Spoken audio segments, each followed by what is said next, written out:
All right, you know what time it is. That's right, it's time for the SpaceBroShow. That's right. And our end of the year wrap up, because we're going to be here doing their thing, talking to you guys out there about our favorite game. You know what it is, Star Citizen. Let's see who's joining us tonight. We got the one, the only Mr. Toy Grubbins in the house. Along with him, the man in red. That needs not be said. It's the amazing Geo. Get money. And of course, the man with the plan, the hand grenade hander himself, Dr. Drones. Wake up, Drones! There he is. All right, guys, let's get this thing started.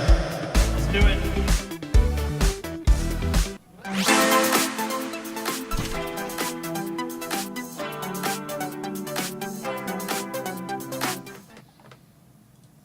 All right, guys, what's going on, everybody? How's everybody doing today? We are here. It is the end of the year. It's the last show of the year. Can you believe that? Wow. I know, right? Wow. It's the end and 3.0 is out. And 3.0 is out. I still didn't think it was going to be a good idea, but I am happy to be wrong. I'm happy to be wrong. It's been very solid. It's been, it's got bugs. It's got bugs. I know, Gio, it's got bugs. But my frames have been amazing. It's better than 2.63. I will say that. Mm-hmm. So I mean, are you going to keep that in and not put something else out that's already better than that is? I don't know. I mean, that's just it's the way I took it. So definitely. So Toy got an emote. What? Hell yeah. Yeah. Oh shit, bro. Okay. Sweet. Yeah, I see you. Dig it. Mm-hmm. Absolutely. So, we're not only going to talk about this week, obviously, because it was kind of like we said, it was the year in review for ATV. They're all on vacation. There's not a lot of new news. We will go over our current experience with 3.0, but we're going to talk about the whole year as a whole. We want to look back at 2017 as far as the year in development with Star Citizen. We want to look at it and see what are the goods, what are the bads, all that stuff. But start out with, let's go around the room, see how everybody's week's been. How's your holiday been so far? All that stuff. Let's start out with Mr. Drones. How was your Christmas? How's everything been going, man, this last week?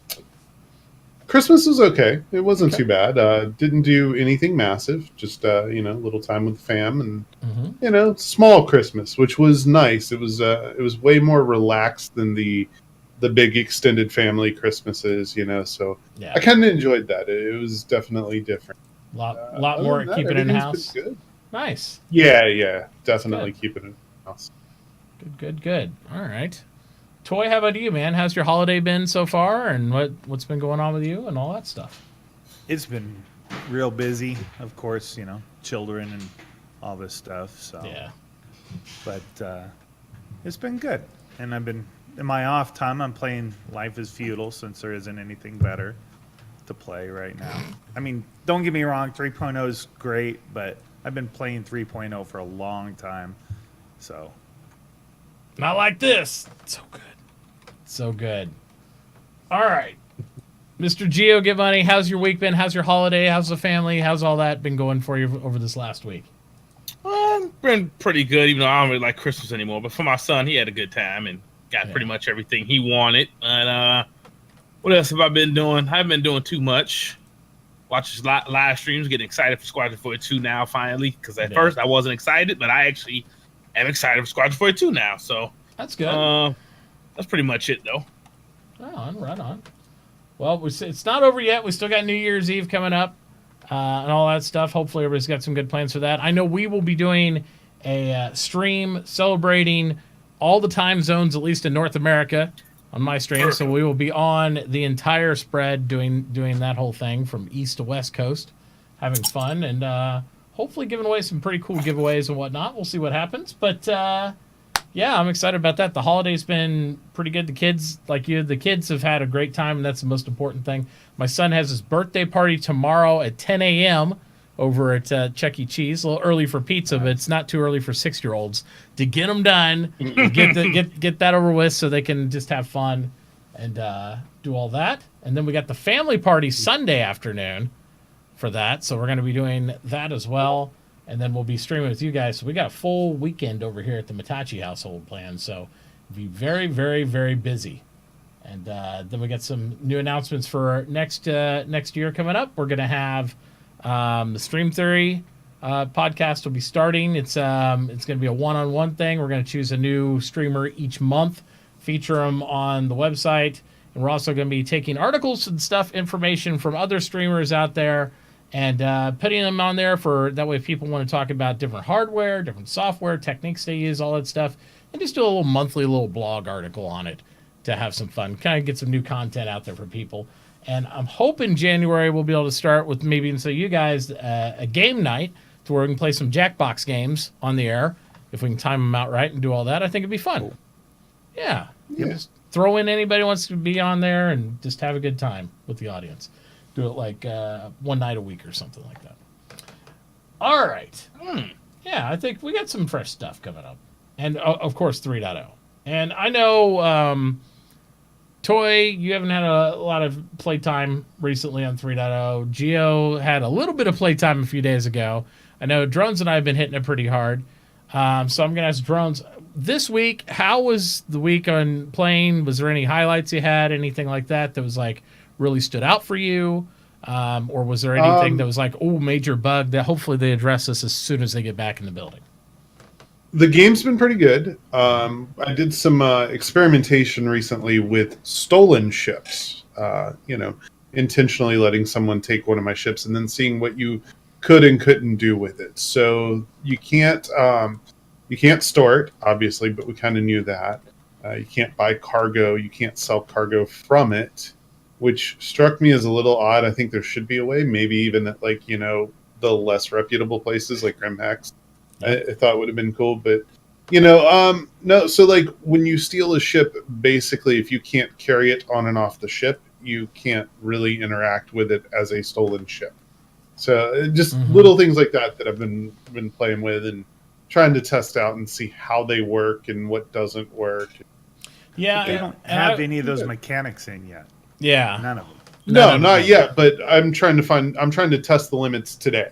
Not According to Polygon, Alpha is full game. Okay, so 3.0 is a full game. Goddammit. Okay. Yeah, Polygon put out a very interesting article today, where it was one writer's experience. ED fanboy at that. with 3.0, and he talked about his complaints about the flight mechanics, how the flight mechanics don't feel good, and he was irritated. And the only justified thing that I would agree with is the beacons on the ground. As far as when you go to one of the moons, you see the beacons on the backside of the planet to the same degree that you do on the front. So therefore, a lot of people who are new to Star Citizen and not used to flight mechanics try to fly through the planet because they just see their desto, they go straight at it, not realizing that it's on the opposite side of the planet because there's no red obstruction indicators like there is for Quantum Drive. And that's one of the suggestions Drones had. He's like, why? They should just make them red the same way. Like if you can't get to Port Ollie on a straight shot, shows red, you have to make a bounce, and then you do that. If they do the same thing on the planet side, I think they'd be fine. So just small tweaks like that. Huge difference. What he really should have brought up, since he wanted to compare ED and Star Citizen, is one game you have to pay to land on the planet, and one comes in pre-alpha free right now with the package. So that's what he should have brought up, since he wants to play comparisons. This is true. Just saying. And it's not, and the game's not done. I mean, even though Elite Dangerous is still expanding and all that stuff. The one that got me was the guy who expanded and said, I think I got a handle on this game and where they're going because it seems like a pretty ambitious game with the same feel and ambition of No Man's Sky. And I was like, that just rubbed me entirely the wrong way. It was like sliding down the stairs on sandpaper. I was like, then you have no grasp over what Star Citizen's trying to do. If you're drawing comparisons to No Man's Sky, it just doesn't even, not in the same realm. One's No Man's Sky. Yeah, it's just not really. I do thank No Man's Sky for getting the attention of Star Citizen to me, because I would never find out about Star Citizen if it wasn't for ED. And I think those games, Elite Dangerous it's a great game on its own for that, and I can't really draw comparisons between the two. I didn't play a lot of Elite Dangerous, but I have a lot of friends that do. And a lot of people that don't like Star Citizen prefer that type of game mechanic. And I say that's fine. But I don't, whenever you try to draw comparisons between the two, I can't. It's almost as bad as trying to draw comparisons to me against EVE Online as far as the flight mechanics and Star Citizen. I'll draw comparisons all day on socialization, the way I want permission systems to work, the way I hope interdiction works, those type of things. But it's totally different gameplay. Flight mechanics inside EVE are non-existent. You're clicking in three-dimensional space, but there is no flight mechanic. In No Man's Sky, there's no flight mechanic. You point your arcade ship down, and you go down to the thing, and that's it. There's no flight mechanic. Elite Dangerous, I don't know what their atmospheric flight would be like. Do they have atmospheric flight? I wouldn't know because I can't go on a planet because I didn't pay for the season pass. Or I can't do multi-crew because I didn't pay for the season pass. Yeah. So, yeah. Well, Star Citizen is like a big simulator. It's like a universe simulator Yeah. instead of just a game. You know what I mean? They're going to put game mechanics in that simulator, but right now it's mostly like a simulator. Well, he said it takes too long to go on planet side. He said that's why he crashed on planet because it took too long, and what did he say? He couldn't stay concentrated or something. Oh, he's like after a couple minutes, I lost my concentration, and I'm like, I bet your wife hates that about you too. So I'm like Call of Duty. I want a 2-minute match. yeah, I was like, it's not that long going down the planet. If you're and plus, It's really not. And well, the thing is too, if you are, I don't think he understands about afterburn. Because like he was talking about the friendship drive in ED, and it's like their quantum, the quantum jump drive and all that stuff in that. But then he's like, your only choices are to quantum or just fly in. And I'm like, I wonder if he even took his gear up to go down to the planet. He I've seen played people for do about that, sit at 10 50 minutes. a lot of people. Well, it's not like Star Citizen comes with a nice big instruction manual, but if you're social and you ask, you will find out quickly. Like what's going on, how to do things, and all. Star Citizen has a perfect instruction manual. It's twitch.tv. Yeah, it is. Well, he claims he went on Twitch. He said he's seen a big streamer smash on the planet like he did. And I was like, to cover his noobness up. That's what he claims. Yeah, he decided to write the article after he saw a big professional streamer playing Star Citizen also crashed in the ground. I was like, well, it could have been anybody. We've all crashed the ground quite a bit in Star Citizen. It seriously seems like he played for 10 minutes. Like, okay, let me write this article and act like I know what I'm talking about. That's exactly how it seems. Well, they've stated it more than enough times that they don't want you completing missions in 2 minutes. No, that's what he wants. Well, yeah, and that's these kids nowadays have no patience with games. They want instant gratification instead of actually working towards something that gives you a reward. I think the big thing that threw me off though on the Polygon article, and I would accept that, except for the fact that it was like if he likes simulators, right? If he likes flight mechanics, I don't know of a flight simulator, and given I'm not a huge flight simulator guy or a space simulator guy, but any space simulator I've ever played, from Helion to anything else, it takes a while to do anything. That's just it. And if you're saying a couple minutes of you flying down the planet distracted you enough to where you couldn't pay attention, I don't think you really play a lot of simulators, because even Elite Dangerous takes a long time to get somewhere. It's not like you're there. It's not logging into Call of Duty. So I don't really I don't know what's going on. So yeah, even like Kerbal Space Program, it takes a while to get shit done in these space games. It's not instantaneous stuff. A lot of trial and error, a lot of different aspects. So I don't know. I do encourage you to not necessarily read the article, but you can check it out and take your take on it. But I just don't. How long was Eve flight? I never played Eve like that, but how long was their flight? Depends on where you want to go. It depends where you want to go. If you're within a system, not long at all. But if you want to go to the other side of the galaxy, could be an hour. Oh wow! Other side of galaxy. It takes you. There's over 5,000 star systems inside Eve, and you can jump through most of them in 2 to 5 minutes, tops on the longest ones. So when you go gate to gate, that's just point, click, go to next gate, jump like that. And so if you traverse across several hundred of them, I mean, you don't have to go through hundreds of them to get at our side. You probably maybe 50 to 75 of them. But average 2 minutes piece, you're still talking a couple hours, easily. I haven't read this article, but the title alone, Star Citizen's bugs will get you killed. Yeah. How I crashed into a planet at 1,500 kilometers per hour. Yeah. That doesn't sound like a bug to me. It's not. It's That's not a what I bug. mean. Nope. There's no It's a bug fucking there. nub. That's what it is. Yeah, A fucking nub playing the game. He does Like talk, I said, he does talk a little bit about how he crashed twice, and one time he exploded, the second time he bounced. So the bouncing, I would say, is a bug. I don't think they want you to bounce off the planet, or they've just softened the collision damage on the planet to where you're not. that's what I'm thinking. I'm thinking they're letting everyone get their feet wet and because this is probably a lot of people's first time experience.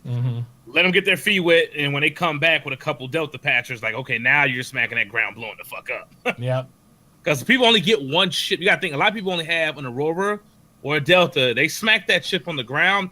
They're stuck waiting for what? How long is it for one of those to respawn? I never looked at it. 10 minutes, 15 minutes?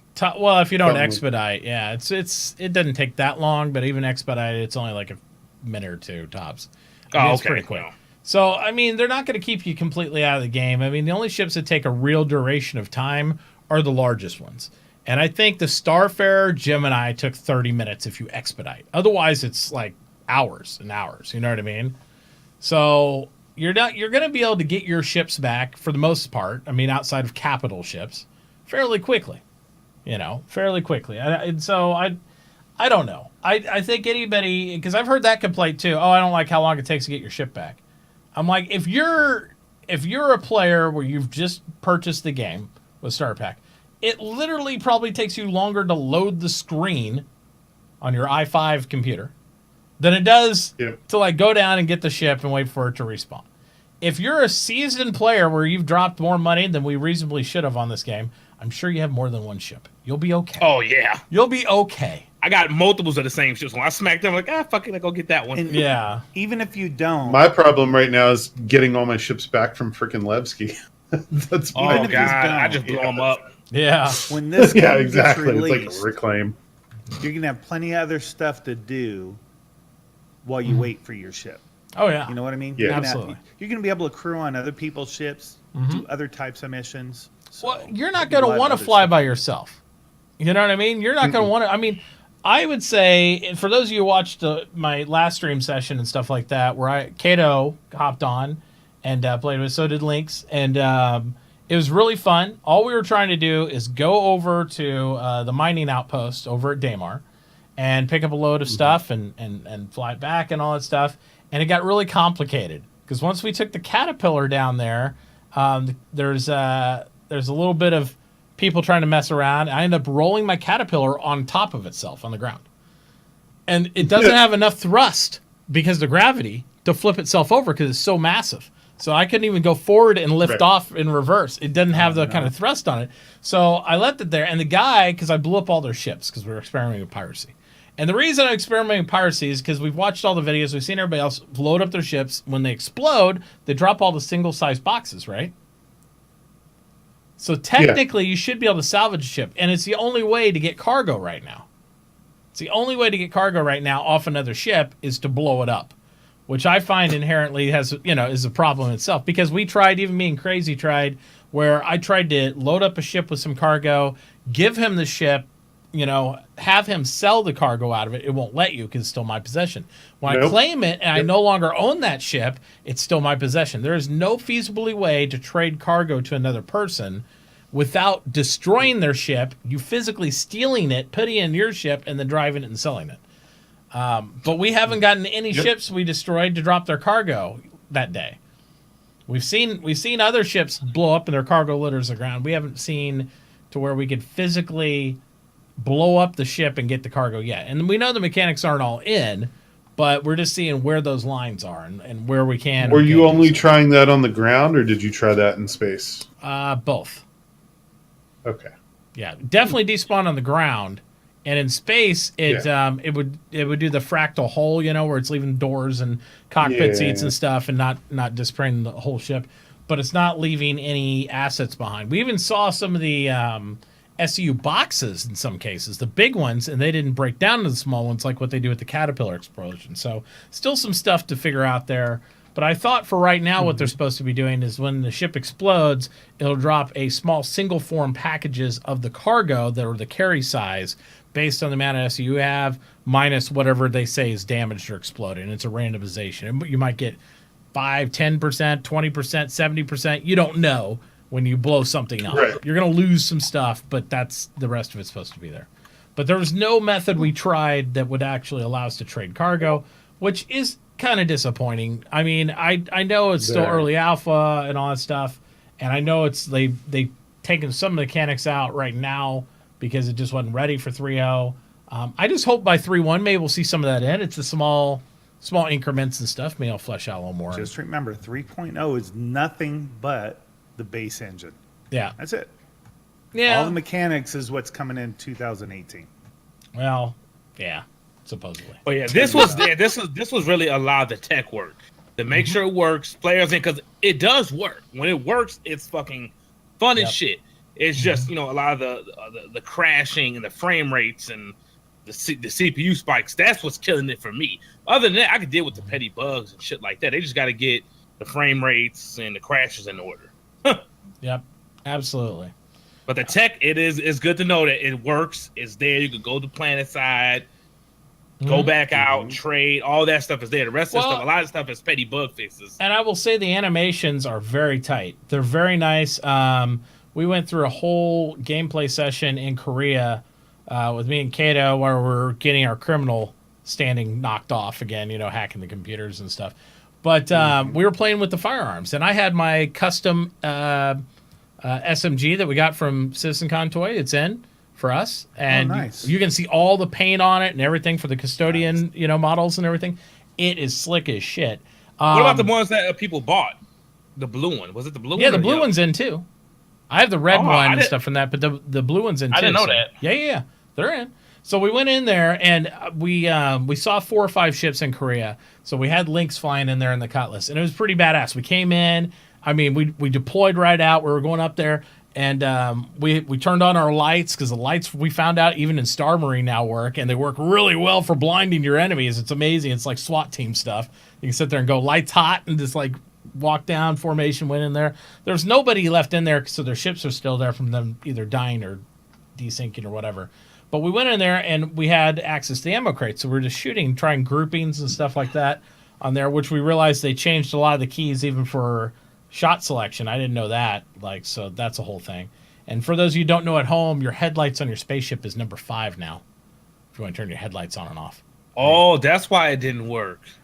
They changed all the keys and didn't tell us what they are. Come on, CIG.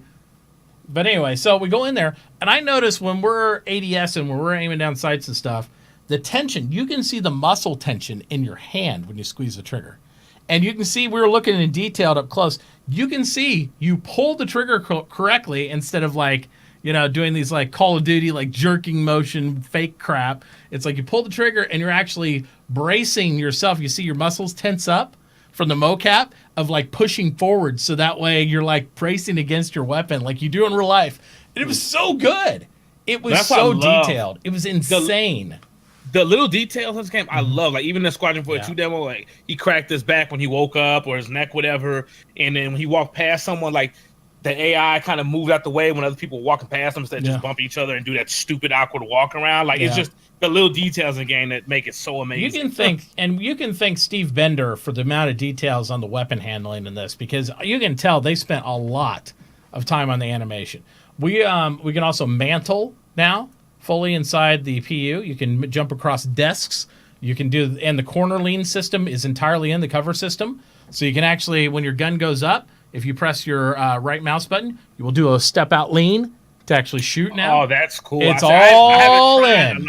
It's all I in. haven't tried so much of it. I know, and it's like a lot of stuff we have just taken for granted with the 2.63 builds. We just like, it's not, whatever, we're not there. But those mechanics are all in, and I really think they could have done a whole episode, and don't do this now, ATV, but they could have done a whole episode saying, hey, have you recently tried any of the FPS mechanics? Now, in Star Marine, it's jinky. In Star Marine, it's a little But in the PU, the gun mechanics are amazeballs. I was getting 45 frames inside Korea with the weapons, and I can see every aspect, the reloads, everything, fire select.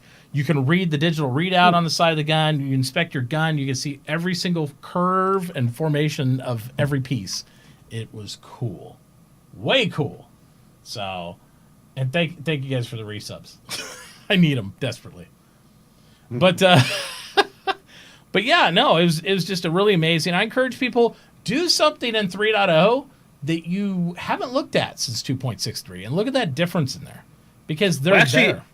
I did save Levski for the 3.0 launch because it was so bad in PTU, and it was so cool. I was amazed at how much stuff was in Levski. Oh, Levski's awesome. Yep. Dude, and I was getting like 25 friends. It's such a cool fucking little, station. Yep. It is. It's freaking huge too. If you go exploring like the lower areas or like the vehicle pads that people don't go to, it's insanely large. I was surprised. I was like, wow, because most people only visit like the hangar bay, customs, the area right outside of customs, and then they go down into the bar, and that's it. But there's so much to it. I didn't even know about the little store area at the bottom. I'm like, oh, this is fucking cool. I encourage people to do something different. Don't land in Levski. Go to Levski with a cutlass and a dragonfly or walk, and land outside town and drive into town. And it's a whole different experience. It's a whole different experience. Really the amount of detail coming in through the airlock at the bottom, you're like, what? It's just really cool. It's really, really neat. So I would definitely jump all over that and do the thing. I think it's definitely a lot of different things you can look at, from Levski to some of the mining stations and whatnot. And I've been really excited about some of the projects some of the other content creators have been doing, right? Like Texas Skulls. He started to work on a new app for tracking trades and whatnot. So you can actually input your own data in there, and it's got a beautiful UI. I don't think we have a link to it. Does somebody find a link for that? If somebody in chat has it, or if one of you guys do or something like that, if somebody sees it, I do want to give some props. Yeah, he's got a nice little app. And until they have like an actual unified server for Star Citizen tracking all the data or anything like that, it won't be super useful to have that for the global stuff, right? But once they if they have an open API, or they actually start unifying the struts and the servers with the pricing system, which they should eventually, that's what they'll have to do for the game to actually work, then those type of tools will be really, really handy. Really handy. With the trading, what am I hearing about if you log off with your trade stuff and you come back, it's like worth more money or something like that? Well, what they're doing is people are say it's a saturated server, right? There's some base prices, and I have them mostly written down. What most servers start out with in pricing for a buy-sell ratio, like at Port Olisar. And Port Olisar is the best sell port because it's usually got the highest prices, generally, no matter where you get stuff. And they take almost everything. And they take almost everything, minus like spirits, chloride, medical supplies, a couple others.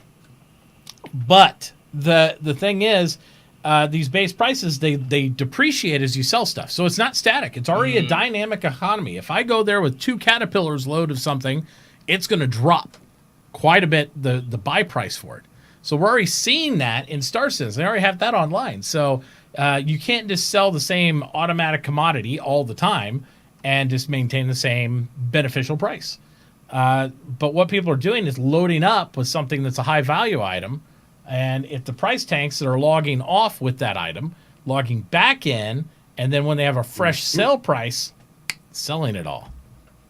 So, and because the struts, this is another thing people are doing, even though the struts are different prices, a lot of people don't realize that, they're buying stuff at one strut after they tank the price. Like say I go to strut D all the time, and I tank the price there.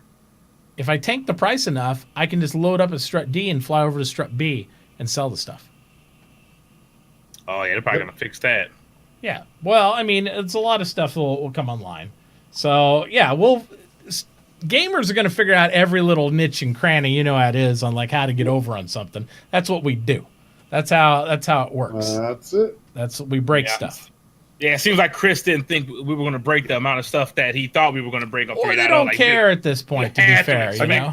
When are they going to learn? Yeah. I mean, isn't No Man's Sky the biggest proof out of how big that universe technically is. And And when I people kinda found seen a that, way I to did hang out. cringe. Yeah. I did cringe. I'm like, come on, Chris, you got to know by now. Like Well, the videos and shit you've seen of us tearing shit up. Well, I know, and they expect us to, and I think they want us to a certain degree because that's how they get their feedback and their data, and that's how they make the game better. Oh, they're gonna have a shitload of data when they come back Yeah, of absolutely, what's breaking and what's there. They're gonna have just enough. They're gonna have their hands full. absolutely.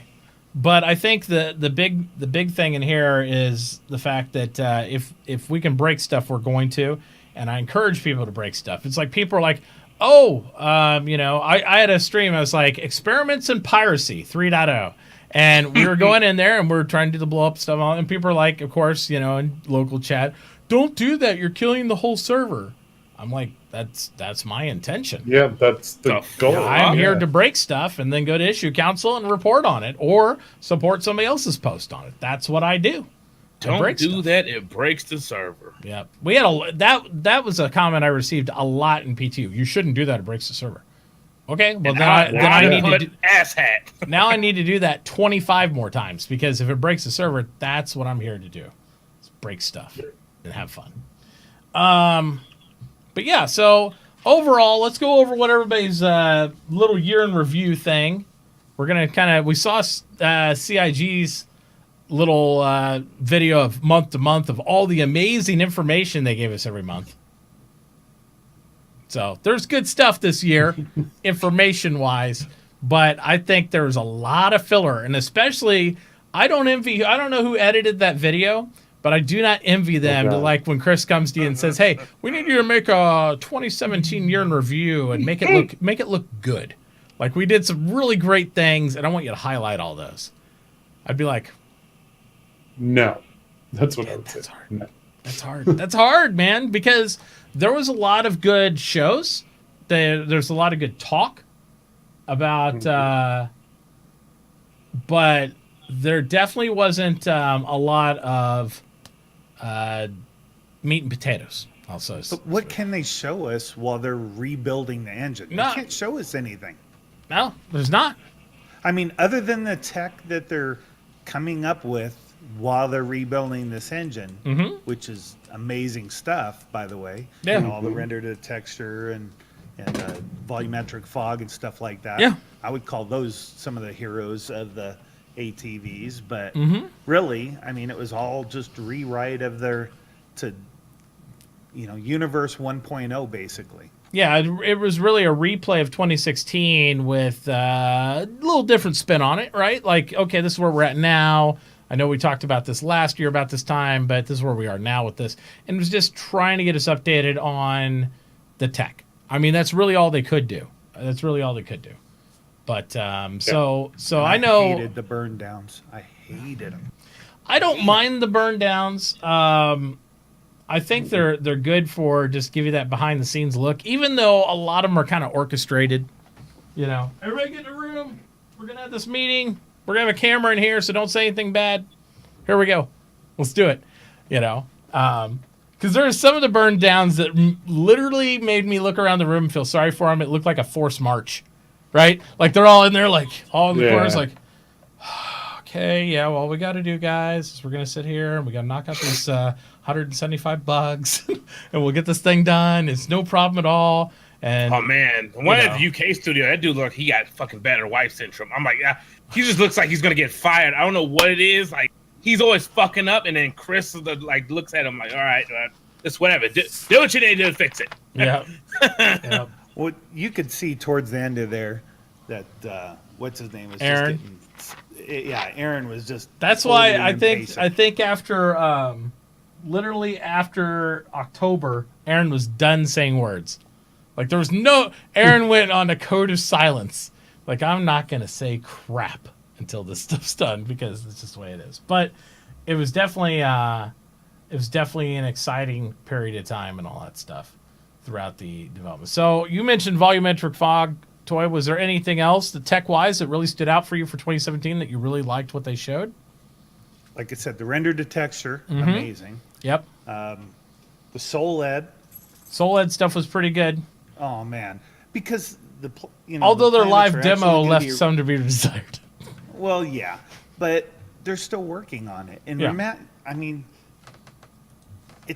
really like a universe simulator. I mean, planets are going to rotate. They're also going to orbit. I mean, that alone, with no loading screens, I mean, no other game ever or simulator ever is touching this. No, I don't think to the video quality of what it is. There's a lot of simulators, I think, mechanically that might be more accurate. Like we talked a little bit before the show about Helion again, me and Drones did. But I don't enjoy playing that for a long period of time. I love checking it out. It is a good thing to dip your toes into, but it is mind-numbingly frustrating at times to go through a repetition and, and just... This is a game. Yeah. They want to make it fun, too. Yeah. They want it realistic, Yes. semi-realistic, but fun. Yep. Realistic within the confines of playability. Yeah. Absolutely. So I think a lot of those aspects keep it interesting and keep things rolling forward. But it's got to be fun. It's got to be fun. It's got to be engaging, and I love it. I mean, people can say, "Oh, it's just got great." You know what? For years, when we were all kids, and we looked at an FPS game or looked at something else that we enjoyed playing, we always looked, holy shit, look at the graphics. It's like, that's what it was, right? That was the thing. It was like, look at the eye candy. And then after we got accustomed to wherever said eye candy was, whether it took a week, 2 weeks, a month, whatever, we washed away with it because the game wasn't that in depth. This game not only gives you the eye candy, it has we're scratching the surface of the depth involved in it. It's insane. Oh man, I was thinking about the other day, like when I used to play a Halo, and like, wow, this is so fucking cool. Like when you start off inside, I think it's called the mall, the big giant cruiser, and then you go planet side and stuff like that. And I'm like, wow, this would be so cool if you could actually, do all this stuff. It wasn't a cutscene. Yeah. And then here we are, 2017, and that type of shit is in there. Like the warthogs dropping the tanks. We got our tanks coming out now. All the stuff that I used to think about back then. I was 11 years old thinking about it, and now it's finally fucking coming. Me, 27 years old later, finally coming. Like, it's just a fucking amazing tech. Yeah, it's really, really good. All right. So, Gio, how about you? What was some of the big highlights for you? What was some of the in 2017? Overall, give me like a top couple of each, and go from there. Procedural Cities was like, they really just dropped the mic on that one. I was like, are they going to get it done? Aren't they? I was curious if they were going to get it done, and they finally, are working on it. Now, that's going to be another big tech thing. That may be like a 4.0 type shit. But once that's in, I'm thinking, boom, that's when it's going to go to beta after that. Yeah. What else? Oh, Squadron 42. I wasn't really hyped about that game at all. And what I seen, I was like, it's hard, away. even for people like me that were like, I'll play it because it's Star Citizen and I'm waiting, for something the to main do. MMO. Yep. But after watching that, it's kind of like getting excited about a movie to me. It's kind of like getting excited about a movie. Yeah. It might not be Star Wars excitement for me, but it's definitely on par with like Marvel movie, like a new Marvel movie coming out, and I'm like, oh man, I got to see this. It's like it's on my list. So I think it's going to be fun. It even feel like I was watching like an hour's worth of gameplay. Like I was watching, and when it cut off, I'm like, oh, I want to know what the fuck happens more with this. Like it's like a new age, Mass Effect. When Mass Effect should have been with the, the upgrades and updates to the engine, and it wasn't completely, fucking flop. But that's where Star Citizen comes in, and hey, we got this fucking big ass funding behind us, and we're gonna fucking push it. So I'm very excited for that. Some of the fucks for CIG this year, the $5 CCU fee, even though they kind of went back on that, for them to even think that was even okay was bullshit. Yeah. Them with the ship sales not letting us know a week ahead of time, saying that it'll spoil the ship sales, but they did it with the Eclipse, and we didn't know what it was, but they let us know what the price was. So I think that was kind of whack. The fucking drought of the patches this year, even though I understand we're waiting for 3.0, but it was like a year late. So I don't understand what last year, what 3.0 y'all thought you guys were going to release compared to now.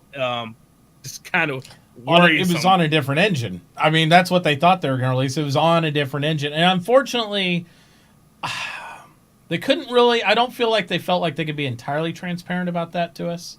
You know what I mean? It's like, because that didn't really evolve to like the amount of depth and work of what they're doing until about mid-year. Like, yeah, we're basically redoing this thing again.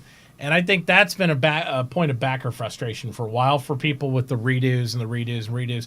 But if you're on the boat and you want to get where we're seeing them trying to head, it's just a necessity at this point. It's what they've had to do. Now, the question is, will everybody suffer through a fourth redo or a fifth redo, or how many redos will we allow them to? Because one of the things that Chris is notorious for is like, oh, look at this amazing new tech. If we want that, then we got to do this, I mean, I think you're on the ride as long as you're willing to be, and most of us are. But I think at some point, they're going to have to make the internal decision on if the money keeps up with what they're wanting to change. That's the reality of it. But remember now, everything with this engine is in compartments. Yes. So they don't have to redo everything. We hope. They have to redo one thing.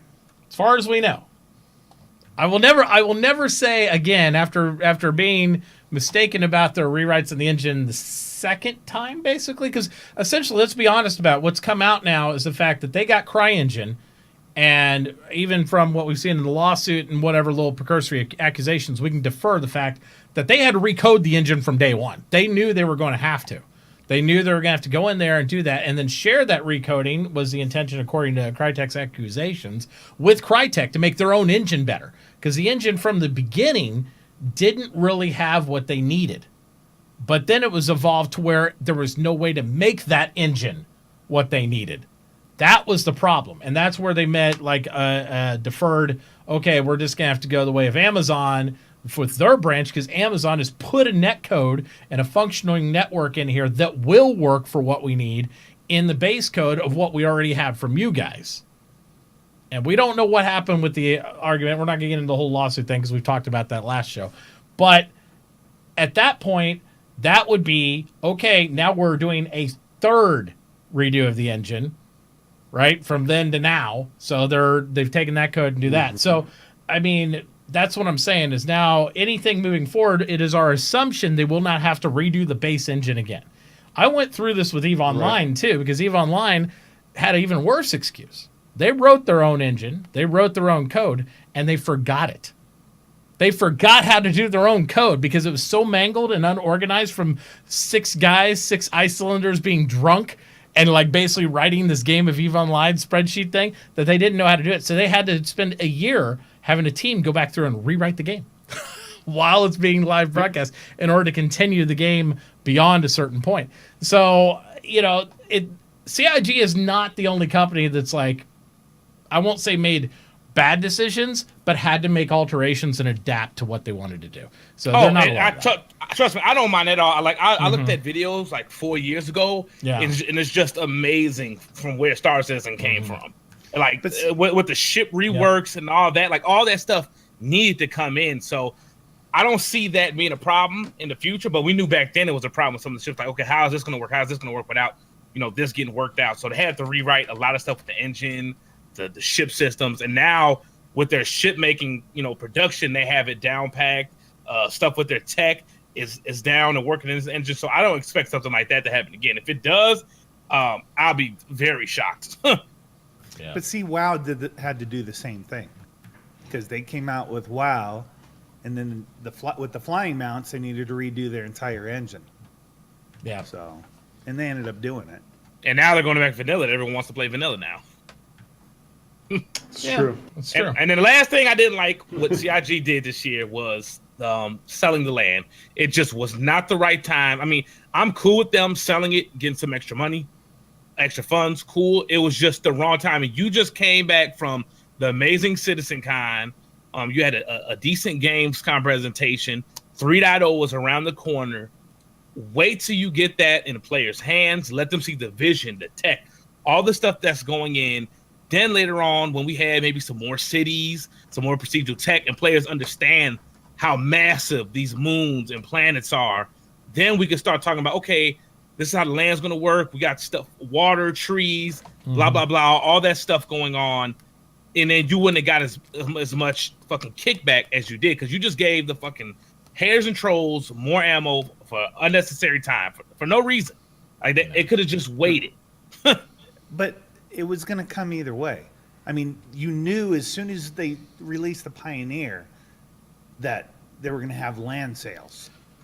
Here's my Because question, that's though. what the Pioneer is. Yeah. Here's my question, though. I wonder if they're going to come up with more land-based mechanics before we're going to expand beyond the solar system. Like, are we gonna see tanks and stuff come in before we see a second solar system? Are we gonna see? Think so. It's a different team, though. It's a different team, but I mean, there's two things that drive CIG, and we've seen this throughout time, and anybody can deny if they want. They have a certain sales metric of what they do concept sale. They have to for funding. They have to maintain their income stream. They're saying we are selling this ship this time, this ship this time, and they have a schedule. And the one schedule that doesn't change with CIG is their ship release schedule that they've talked about several times, but they don't share it with us.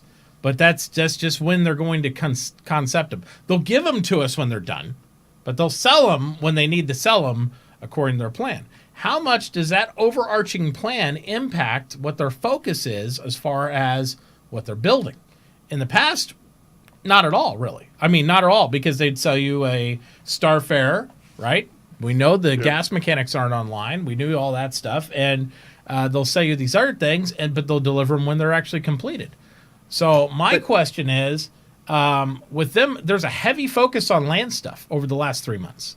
And yes, the awesomeness of the moons, the planet's going to be coming in. We're going to get some mining that respectively should take place probably on ground before we'll see it in space. Because I don't know where they are with their voxel asteroids. That's what they're supposed to be working on for the space stuff. We've seen some asteroids, and boy, I saw them close up in the beginning of the live launch, where I ran right into them as they spawned in front of me. But yeah, I wonder if maybe they're going to be so honed down into the mechanics that we're not going to see them even focus on things like interdiction, things like jump mechanics through the jump points, those things for maybe even another year and a half, 2 years. But remember, Mitt, even if they had the tanks done right now, there's only one ship, and it's not even released, that can transport that damn thing, and that's the Idris. Yeah, but you could spawn them on a planet. Yeah. Right now. I mean, it wouldn't be under mechanics, but yeah, that's what we do right now for transports, because we also arguably do not have a ship that can transport the rover efficiently, except for the Connie, right? Like It could fit in the Starfarer. It could fit in. It could, but you can't. Where are you going to move it from? You can't spawn any land vehicles at Paradolisar. You spawn them on a moon to start with. All you'd be doing is moving them to another moon, arguably. So I'm pretty sure they're going to have a system where you could, load a vehicle up. I'm sure they will, but they don't, is what I'm saying. So right now, transport of land vehicles is mute. It doesn't matter because you just spawn them where you need them at. That's what a Star Lifter would have came in. That's why that was my vote of vehicle. I think we'll still get it. I think it's just like we're going to get have all to. that shit. It's going to be just like the competition, just like all the other stuff where they have us vote on which new starter ship would you like. You're going to see all those. They already have plans for all That's those. just to help dictate order. That's not Exactly. to help dictate whether Which or not one's we'll going to be get the it. priority Yeah. of us to sell you? This is what we're going to show you, and which one would you like us to work on first? Yeah, That's just how it everyone is. wanted a smaller talk, but you have to realize inside they need that room for animation. I Do think. we need Even a though they didn't smaller come out and talk? say that. We got They are Cyclones. going to have smaller People tanks. they want it though. They was like, why is it so big? I'm like, well, the inside has to be big for animation reasons. Yeah. Because But see- you can have a small ass tank or tonk, and you don't think that's going to be okay because But see, it's too they hard. are going to have small tanks. This is just the first one. Yeah. It's like different manufacturers. This is just one manufacturer's one tank. And- another manufacturer is going to have a different tank. And they want I them to bet you feed one of into these the tanks eventually. ecosystem too. So I guarantee they wouldn't have even released a concept of this tonk without having the plan for, like we talked about, the ship that's going to transport it, right? And so they look at the Yeah. whole ecosystem. Same way they released the the builders for the outpost, right? The Pioneer, and they already had plans for land claim. They already had that. I mean, they are thinking much broader than we're just going to put this ship in. now. They're beyond that. We're not just going to put the ship in. We have an ecosystem of what we're rolling out in conjunction with that. So it is a plan. If anything that you can believe is set in stone, the next year of ships and stuff is already planned out. What's coming up? This is the largest. This is the largest tonk too. There will not be a larger one. There shouldn't be. My God, we don't need Land Rovers. They said this will be the largest tank. Well, everybody wants walkers, so good luck. I don't think you're I'm just gonna. saying, I there's think been you're a gonna get lot the Titan armor type stuff. I don't think you're gonna get mechs in this game. It's coming. Not full mechs. No, I'm thinking that they're talking about, like, the community at large is talking about wanting AT-ATs. Yeah, exactly. I don't think we're going to see that, but there's a lot of people that want To be that. fair, I wouldn't close the door on to it. be fair, an AT-AT No, I haven't. would not be that much. It'd be taller, but it wouldn't be bigger than this tank. This tank is very, very large. It's 16 meters from butt to nose. This is a large tank. This Whole is lot not of talk. a whole lot of tonk. So But see, what I want to start seeing is more stuff for these cities, walls, Yeah. roads. They still got the road tech. We haven't seen updated road tech. And the on it. Star Lifter can help with all that. Like I think walls and roads, or help place all stuff. that's cool. They really need to talk more, and it's not even probably going to be a primary focus for 2018. I hope it is in contingent with everything else. Focus on those consoles. Focus on the things for multi-crew. Give those multi-crew turrets that were supposedly much better. That half of them are still not working in 3.0, and you're lucky if you get any working. They need to get that done. That needs to happen because that is going to increase your game sales CIG a lot. If I can play with Toy and drones and Geo at the same time, and they all have something to effing do in the ship, that means a lot more than just like, hey, let's all dogfight. Nobody wants that. Nobody wants to just all dogfight all day. It's proven by look what 95% of people are doing right now in the game. We're hauling shit around. We're doing cargo runs. And the reason nobody's blowing anybody up is because it's no value. You can't take their stuff. You don't get anything. So you don't get anything for it. So it's not just people blowing people up just for shiny explosions like I do sometimes. People are actually transporting cargo because they're making in-game money to do it. Now, once they buy everything and there's nothing left for them to buy, they'll probably go back to blowing each other up. But I mean, I'm just saying that if you give us other tools and things to do, we will do that. So, guys, unfortunately, there will not be no gambling. I asked Lando that one time, and he said in chat. No, I didn't ask him. He was in chat one time. He said there will not be gambling because it's something with laws. Yep. It's law bullshit. It's the reason no game allows gambling for real in-game currency that matters. Single-player games can get away with it. Yep. Because single-player games, when you play games like Witcher and you can play Gwent and different things at bars and stuff, that currency doesn't buy you anything that you could buy for money. The minute that they introduced you could buy crap for money into Star Citizen, you can't have gambling. It's the same problem with EVE Online. It won't be no legal gambling, correct? But like I said, if there was some show on the side, you guys want to set up a race with UEC and the winner gets blah blah blah. Well, I think what we will see is the emergence of off-platform gambling sites that allow you to gamble on events in the game, just like EVE did. Yep. We have EVE trades, quite a few sites. EVE, all that stuff. Yep. There's tons and tons and stuff. Actually, some of those sites were what financed the last big war against Goonswarm. There was actually the person who ran the entire offline gambling site who had more in-game money than God and bought and paid for everyone's spaceship to fight the goons and destroyed them by funding that single-handedly himself. That sounds so fucking amazing. It was insane. It was literally insane. He had so much in-game money that he could pay to defeat an alliance of over 50,000 people. Wow. Yeah. So I mean, there's a lot of attraction. I mean, you saw trillions going through. They'd have that running total board, like you do at casinos, where you see how much money's going into the till. They had that on that, and it would just spend just like a casino on the EVE trade site, holy shit! Just from people just sitting there clicking buttons. There's one person I know who stopped playing EVE and still played that all the way for a year, and all he did was just trade. Do you think we'll see the emergence of something along the lines of Summer Blink?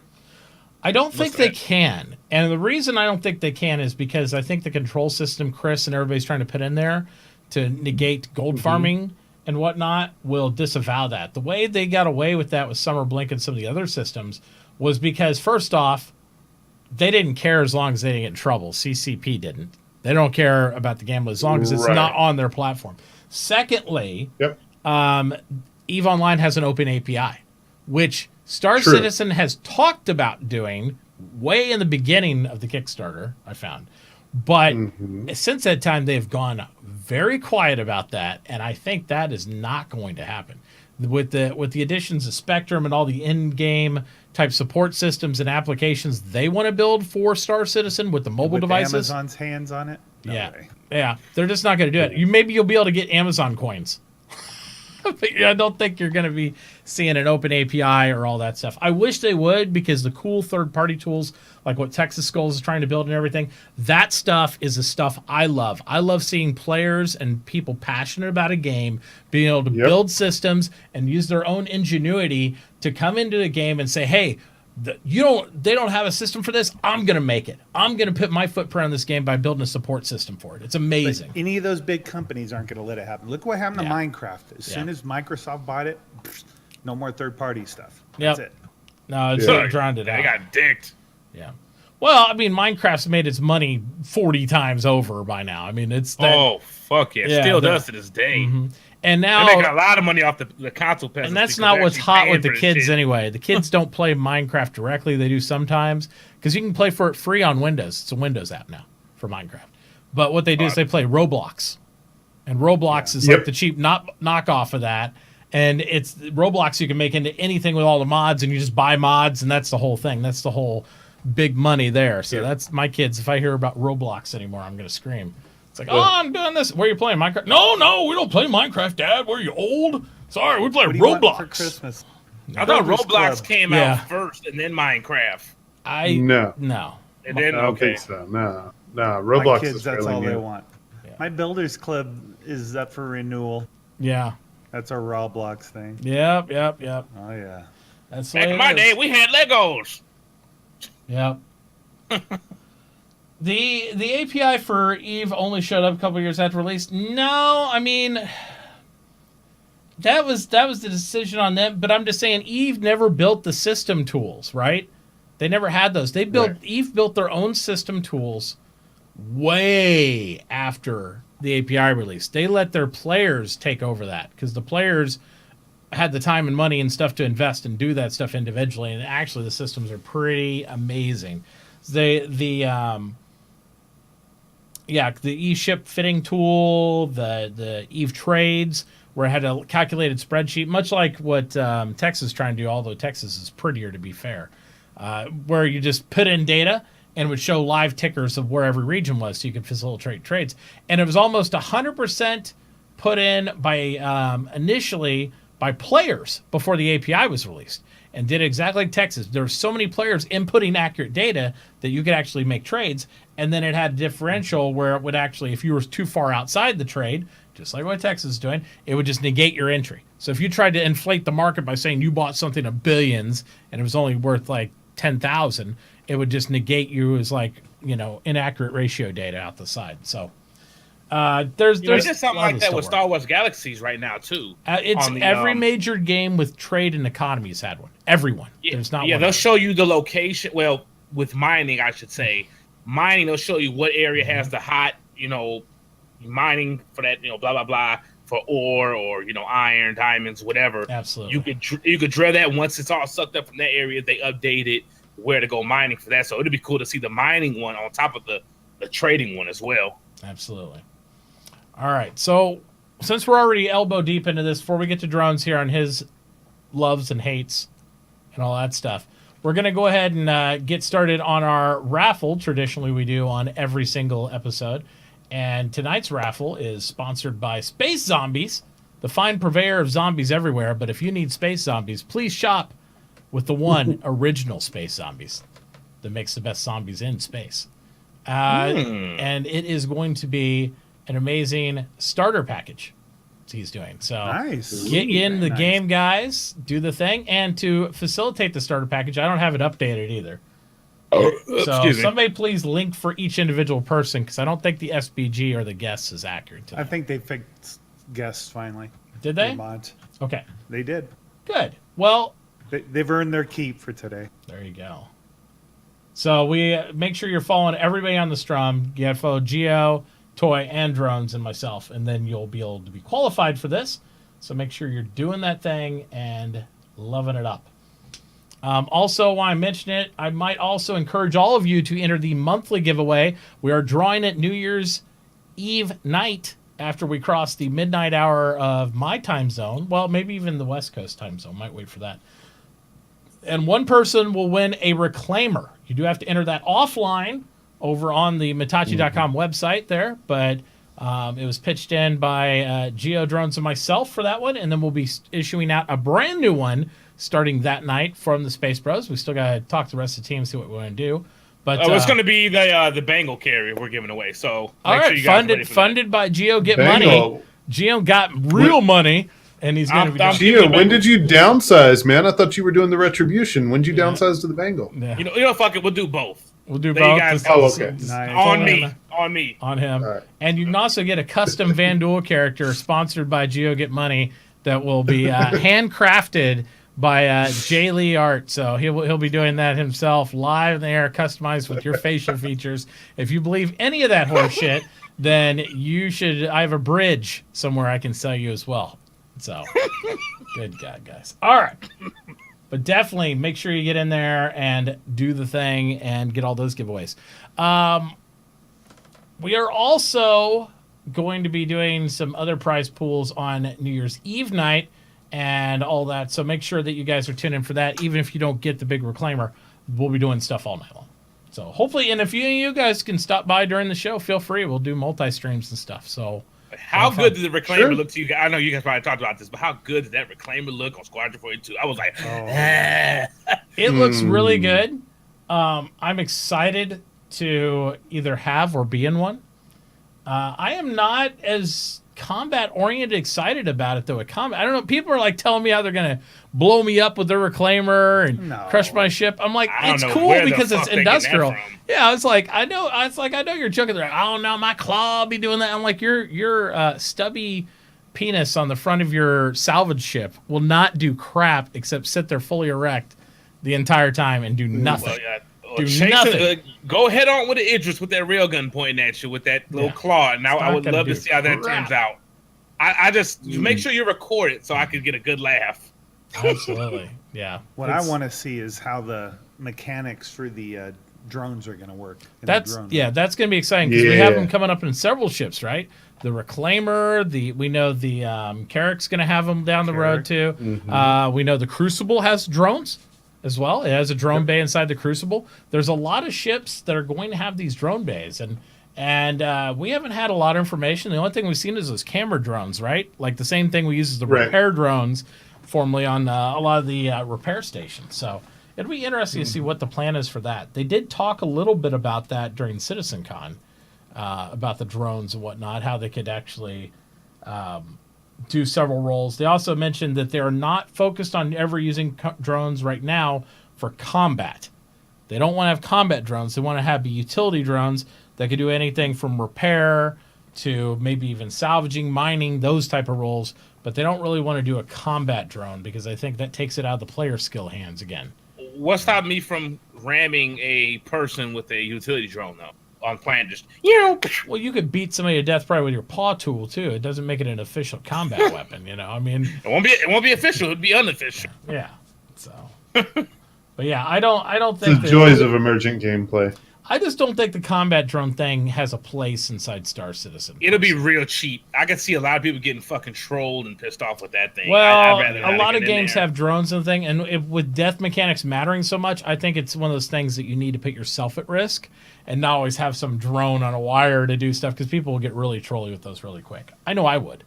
I think Jay Lee said something like that. Like Chris doesn't really care that much about drones. He wants players to do a lot of the stuff on their own. Absolutely. Remember Jay Lee saying that in chat. That's with everything. That's with not NPC AI, but AI in the computers. He never wants to have a fully automated system in the computer.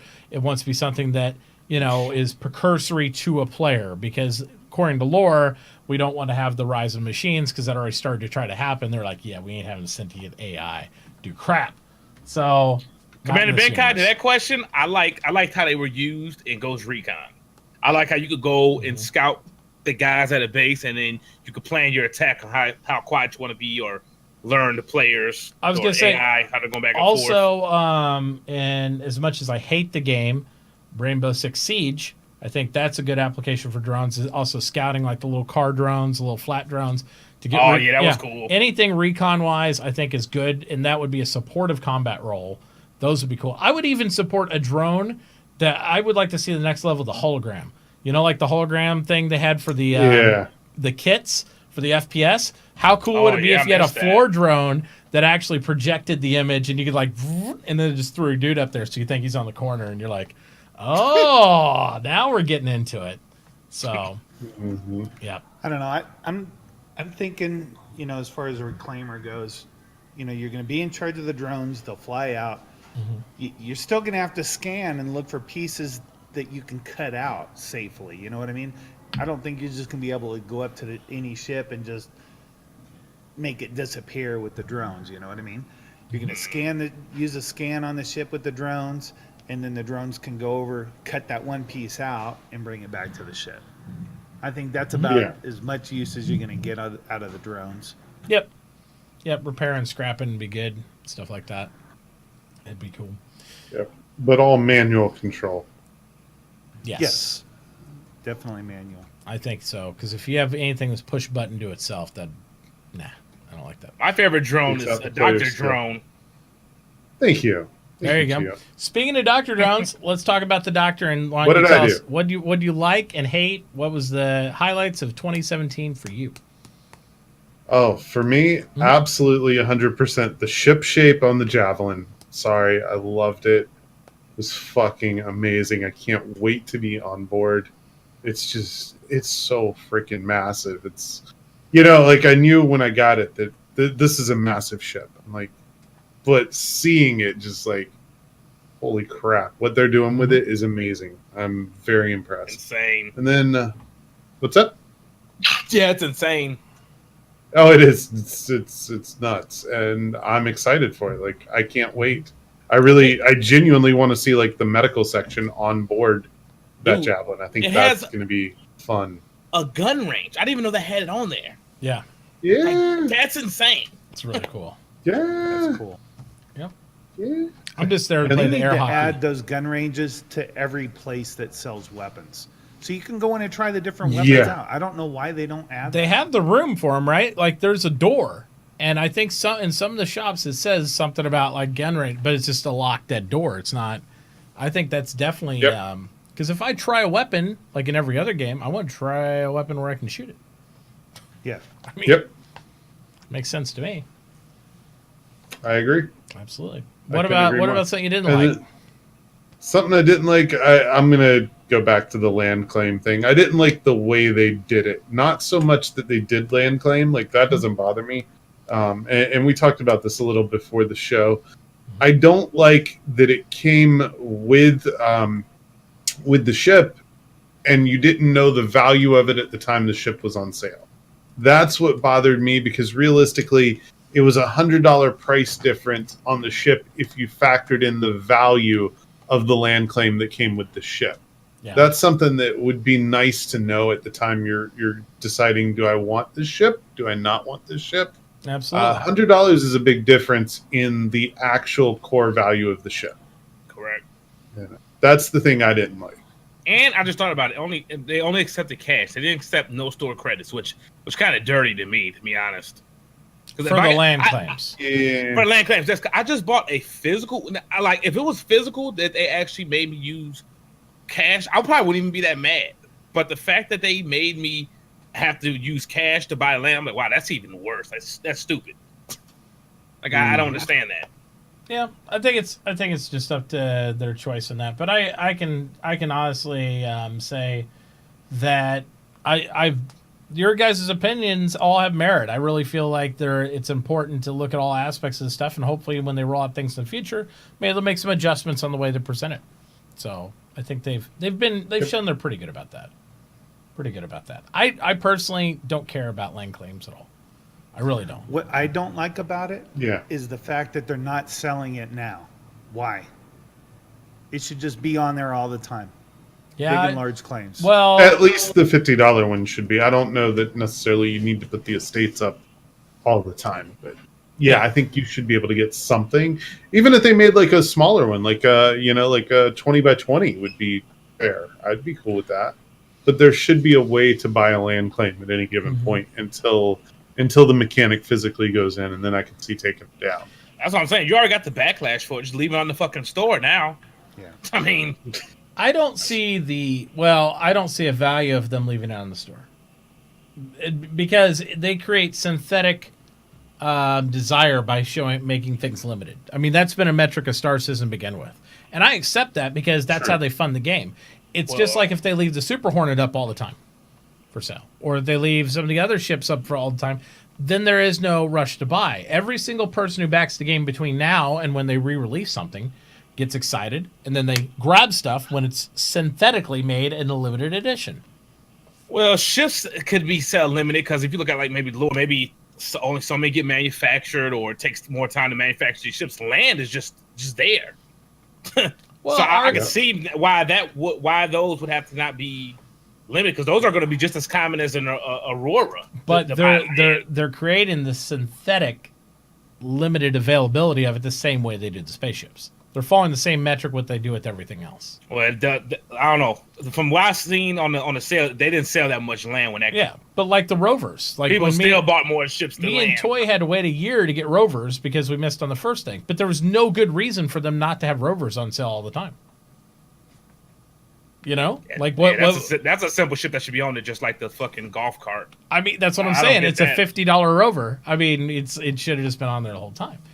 But they limit stuff as far as their availability to purchase items on a regular basis in order to impose synthetic. It's the same way if you buy baseball cards. They're going to only print so many series of it, but then all of a sudden they come back 2 years and they do a reprint or they do something else, except these aren't different versions. These are the exact same version.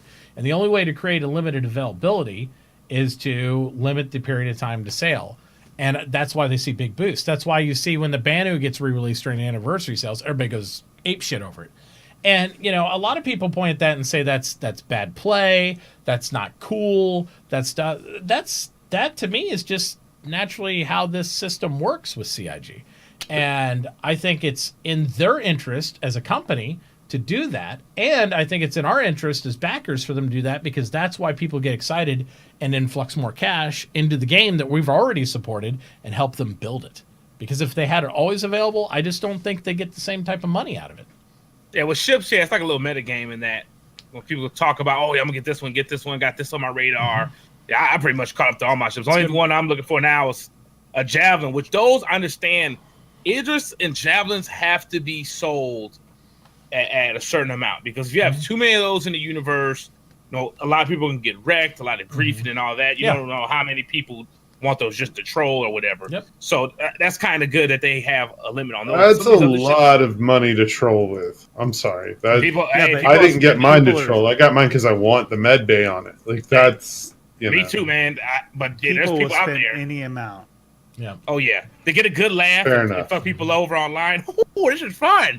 Trolling. Yeah, Yep, that's very true. But something like the Merchantman should be, limited as well, because those ships are very sacred to the Banu, and people can only get a hold of them at a certain time. You don't want to see everybody flying them either, right? I mean, you want to try to limit them, but literally, and I see why they say that with some of the bigger ships and some of the specialty ships like the Alien and all these different types of ships. But my argument against that is an excuse from CIG. I would just say, hey, we limit these because, we're generating revenue with these, and that's the way it is. I mean, and everybody knows that, but they don't say that because that's, again, like somebody saying, that's not great customer service to say it that way, right? It's not what we want to hear. But that is the reality of it. Because that is silly with the land, though. If they're thinking like that with the land, that's very silly, and they're very disconnected. I find they're very unilateral. I mean, that's the same reason with land vehicles. Like, these tanks are going to go off sale soon. You're not going to see them again until they re-release them, right? They've proven this more and more also, and this is one of my ups and downsides of the game. It's something I love and hate about the CIG in 2017. like the re-releases of the Yellow Jacket and all the ships that are and equipment is supposed to be limited availability to also influx and push sales, like the skins, the Dirt Devil skins that are only if you buy this out from the outset, right off the jump, it's available to you. Only if you buy this now, and then but you wait 6 months and guess what? Boom, it's available again. So X1 Scarlet being in the package. Like, yeah, Wait, they re-released the Yellow Jacket? yes, Yep. twice now. Man. With the bigger vehicle pack with the If you tank buy the alert. $300 vehicle pack, you get the Oh, Yellow and the big Jacket pack. again, not a Yellow Dragonfly. Because if you remember, there was a whole debate about this before, and now it's kind of glossed over. But there was a whole debate about it before because they said, oh, no. The second time they released the Dragonflies, they had just a yellow one. And they said, no, it's not the Yellow Jacket. That's a limited one we're going to release then. We'll list one that doesn't have the label. It's just yellow colored. Now they've re-released them. Yes, now they re-released them not only when they released the Caterpillar package, right, with both Dragonflies, because that was a Yellow Jacket. Mm-hmm. And then they also re-released the Dragonfly limited edition now with this and the Cyclone limited black cobalt The skin Dust Devil that was only available when the Cyclone's first release to pre-order, right? Now it's released. I in was that, suckered in for that one. Yeah, now it's available. Right now you can get it in that $300 vehicle Bigger pack. Oh, that's fucking whack. Now, I did not notice that. Oh, yeah. Nope, add that to my fucking list. Come on now, CI. You know, and again, they say limited editions, by definition, it just means it's only available sometimes. But by that argument, everything's limited edition because almost everything is only available sometimes. So you know, Cause I just put new cash in the game for the Tonk. Well, because I like that. I like that sand. I was like, okay, I'll fucking get because they got rid of the day one pre-order because they used to give you a day to fucking buy it. And I'm like, dude, I'm not buying that fucking tank around Christmas. I'll buy it when I get it. And if they still have the skin, I was like, I'll buy it. And I bought the fucking skin yesterday. So Well, that's what I'm Nice. mad about Yeah. too. I have the I just bought the $100 single tank, but So did I. don't get the snow skin unless you buy the bigger $300 or $700. don't worry, it'll get re-released. I'm sure. wait a of minute. it. Wait. Yeah. There's a snow skin? Yes. Yep, for the Yep. tank Snowblind. You need to look at the $300 bundle or the $700 or the $700 bundle or the I the almost fuck? could afford an Idris bundle. So Wait a minute. Wait, and that's only available on Warbond? yeah. Well, no. No. They're You can credit get 'em too. both. You can get them both. Yeah, you can get them both. I thought they sold it separately too. So you got to buy that pack to get the white one. Gundam says he's Yep. pointing Yep. out to only concierge can get the $300 bundle, which True. to me that's another thing. Like why? So you're limiting the sale of the $300 bundle only to concierge. I assume that's because you can get the concierge can only us snobs can get the exclusive I'll be skins and damned. stuff. And I'm just like, I did not see that. yeah, The f- Yep. yeah. Yep. I understand, again, trying to put inherent benefit for certain systems and whatnot. I just don't think the CIG gets it, that if they put something cool out, we'll buy it. You don't have to make a synthetic limitation on certain things. This is my only complaint. This is my only complaint. If you're going to do something, CIG, stick to what you say. That's it. I don't like it when you say something's limited and then I see it released 2 more times in the same year. I don't like that stuff. And because you don't release the Banu 2 times during the year, but yet the limited edition ship or skin you do, and then that's supposed to be limited. I'm like, so what is the definition of limited edition to me now? That's what I want to know. What is the definition of limited edition for their stuff? That just pissed me off, man. Because I have all those fucking vehicles, and in order to get the white skin, you would have to buy all that shit. That is so fucking whack, man. Yep. Mhm. But I don't care enough about the skins. I'll buy them later. They will be available. I promise you. They will not. Anything after the stuff with the Yellow Jacket and now the Dust Devil skin, there is no doubt in my mind before release of this game, every skin will be made available to you for $10. And so all the stuff we bought that were like, oh, well, I was a monocle wearing concierge and I could buy my limited snow skin and my special Dust Devil, this and that. It'll all be made available because then everybody will want it later because you couldn't have it before.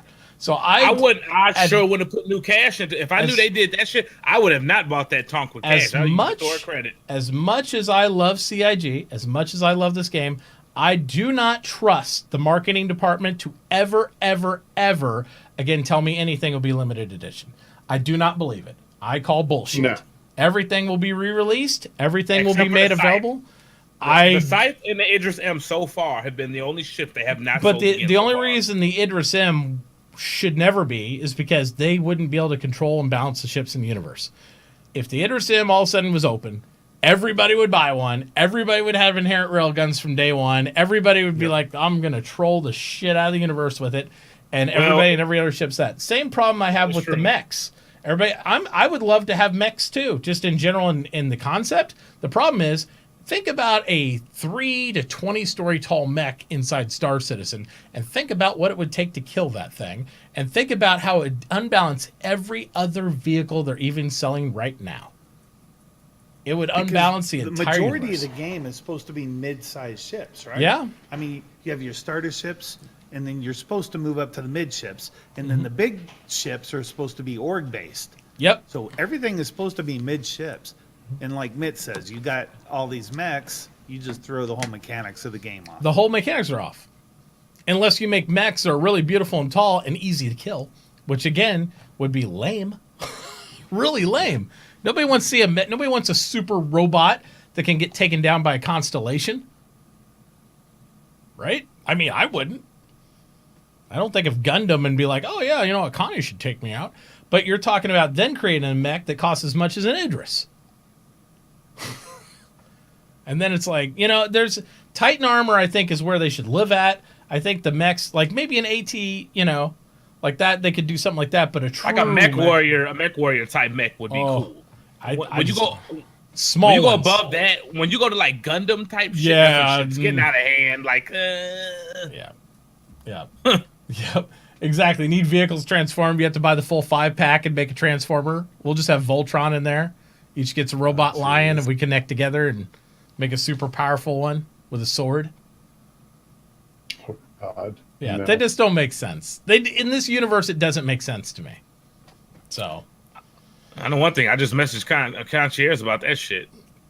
well, you can do that. But I'm just saying, from this, my warning to everybody out there is I will continue to give money and support the game. That's I'm not I draw a line in the sand. Yeah. I'm not doing it because that's unrealistic for me to say I'm not going to buy more shit because I know I will. I do giveaways. I buy stuff for myself. That's how it is. But the angles in which they market, I've accepted the false limited of sale of ships and stuff like that. That's fine because it's part of their business model. But I just want them to say and be honest about what they do. I'm not saying that they're lying, but I am saying I want to know their definition of what a limited edition is because I want to collect all the stuff. I don't want to pay cash for it all. I'd like to get it in game. But when they re-release stuff all the time, why would I, you know, it makes me feel like I need to buy something when it's limited, right? That's why they send all the concierge, all this Sense early of access urgency. stuff. It's like, oh, here's the Eclipse. You can buy it right now. Or here's the Cyclone. You can buy it right now, and it'll be the only time you can get this super limited edition Dust Devil skin. Unless you wait and get it for $300 later that we're not telling you about. You know, WoW did that to me. I was. They have those little holiday things. I can't remember which one it was. The Beer Fest one, I think it was. There was this little pet I wanted, and I worked for 2 years to get one of those pets. Yep. And at the very last second of the very last day, I got one, and I was happy, and it was awesome. That next year, they gave them out to everybody. Yep. Get wrecked. I was Holy shit. Yep. Oh yeah, I was livid. Well, it's also mechanically, it's like what I never got into Star Wars Galaxies because it went to crap from what my friends said before I could get into it at that stage of my life. But the whole thing was they explained it. They're like they worked so hard to become Jedi in that thing, and then eventually they just gave Jedi to everybody. Like, oh, here's Jedi. Yep. And those type of things ruin games, because they open it up so that way people can spend money for extra accesses. And that is a horrible mechanic. You want the limited stuff. It's just like one thing out of all the things I hate CCP for in EVE Online, if they had something limited, guess what? It's effing limited. That's it. Oh, yeah. Because there's actually ships and shuttles in those games. Those ships. Yeah, there's ships and shuttles in that game where they made a certain set, and if those got destroyed over time, it makes the other one worth more money. It's just Yep. because they aren't making more. You can't get them again. They're gone. The like what Drone's talking about, the tournament ships, there are no more. They're only provided to the winning tournament team, and that's it. There is no other That in is there. it. If that blows up, it's gone forever. So, but other ships are just common ships, and I think you need that in games to make them feel visceral and real and special. Just like we have limited edition cars and collectibles in real life, I think a lot of that's just lost in some games, and it just makes me sad to see that happen in Star Citizen without the game even being in beta yet. I just want real limited edition stuff. So that way you can say you've been there, not because my backer number says it whatever or my wallet says whatever. I want limited They edition. also said that everything you see, you'll be able to get in game. So everything really won't be limited. That's I mean, true. It's limited now. Technically, you still could, but wouldn't that be cool if, like, you had the limited edition skin and you could sell that in game to somebody else for in-game money? You know what I mean? Because that's what happened in I Eve. Like, agree. there's a shuttle tell you one thing was, that I like like sold for that billion is, isk in Eve. It does nothing else but be a shuttle, but it's because it's the last one. You know, it's like I mean, One I thing would that I love- do like that is along the lines of limited is the only reason I got the Polaris. I wasn't like gung ho when they announced it. The only reason that they suckered me into buying that thing is because it had serial numbers, and like your ship gets that serial number, and it's the only one with that. I was like, oh, cool, I gotta have that. yep. But see, No what good they're going to reason. do is you're going to have serial number, anywhere from 1 to however many they sold, Yeah. 1,000 on that Yeah. sale. When the game releases, it's going to be 1,001 through however many they sell. I mean, you're going to have a limited first run. I don't care, but I'm gonna have a numbers, lower but- serial number than the Yeah, guy who This waited. is true. That's what I care about. But like Cal's talking about the Saber Raven, would not surprise me at all if I see them re-release that. Not one bit. I Oh, believe, yeah, I that believe would- it's gonna come. It'll be sometime they'll be like, oh yeah, you know. I think it may be exclusive for Intel right now. The moment they sell out or whatever, while supplies last, whatever the fuck they got going, they're gonna release another one without the Intel stuff on there, whatever, maybe different color, who knows? Yeah. And then resell it. And that's what I'm Once the hoping for. contract expires. The Saber Raven It's really- blue or the Saber Raven yellow or something. Don't start with that. Oh And yeah. see, this is another thing. People, they always say it's going to be available in verse, but CIG never tell you how hard will it be to get in verse. You know, that's the question. Like some of these bigger ships, like, okay, I finally got enough money to get 890. You know, it may take a long time to order one. Yeah. It may take, a month or two to get made because they don't make a whole bunch of them like a factory. Like Aurora's probably come out something like a low car factory, but something like a Bugatti or something. That takes a while to come off the factory line. So we don't know what they're going to work like. Oh, it's available, but it's not going to be that easy to get type thing going on. Yeah. Yeah. Just wait, George. They might. See, look, he says they sold it. The Mustang Omega Racer. Yeah, it's just the same thing, just a different color, Yep. a different skin. Yep. And that's what's going to happen to the Raven. Yep. Just slap a different skin on it. Absolutely. And because they sold those ships and vehicles early on with the special skins and all that stuff, that's why a lot of us thought that all these things, like the Yellow Jacket and all these things, would be limited edition with these skins and whatnot. Not the structure itself, just the skins. I thought they'd be limited. But surprise on me, that's not true. Right? So Nope. They sell a limited amount every sale. yeah, exactly. It's a limited edition Jav too, right? There's only one of like 100 you can get or something of that nature. But yeah, because let's be fair, I want to know the total amount of Idrises they've sold, the total amount of Javs they've sold, because I know it's in the thousands by now. Oh yeah. Well, if we had counted Every each, sale, how long have they been selling them? I'm trying to think. I 3, 4 I think 4 every years? year. Every You would holiday.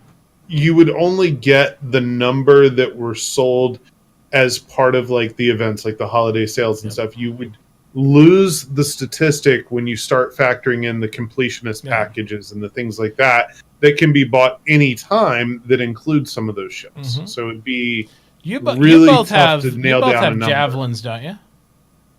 I do. Gio, don't you have one? No, it's on my list. That's my last ship to get. Okay. Big ship. I know Phantom has one. I mean, I can think of like 4 or 5 people I know that I talk to on a regular basis that have a Javelin. So I don't think there's as few of them as people like think there are. I think you're going to see 1 in 10 people you know in Star Citizen has a Javelin, or 1 in 20 people. Absolutely. You know what I mean?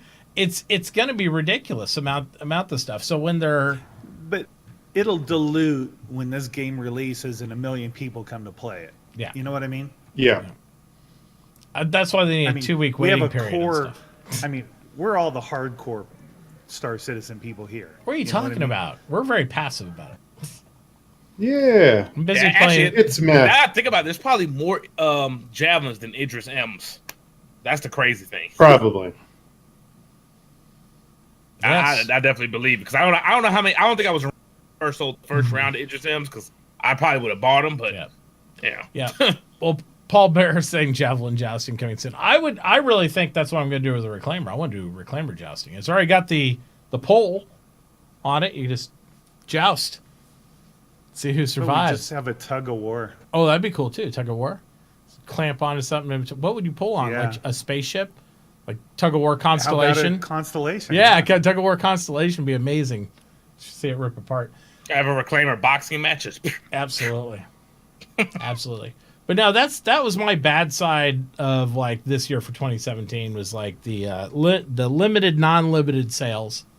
That bugs me because I feel like while they're outright not lying, while they're outright not being deceptive, they are mixing words and they are trying to ride that line of like marketing of like this is limited, but limited the way we define it is different than the way you define it, and that's just your problem, not ours. I don't like that. Yeah. I don't like that at all. Plus side, everything else this year has been really good. Slow development, like Toy It's said, been a long year. we had to accept it. I mean, that's just the way it is. With the engine and everything, Yeah. we had to accept it. We could cry about it all year. It was a drought. There's no way to look about it. There was a drought as far as content for us as the user. There was more work than they probably ever wanted to try to squeeze into a year for CIG.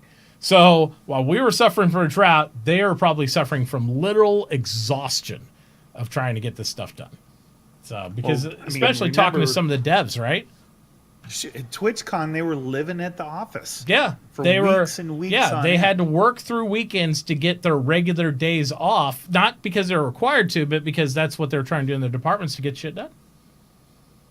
So, and there's even guys who are still there now, working on stuff because they volunteered to, and it's just like the guys are machines.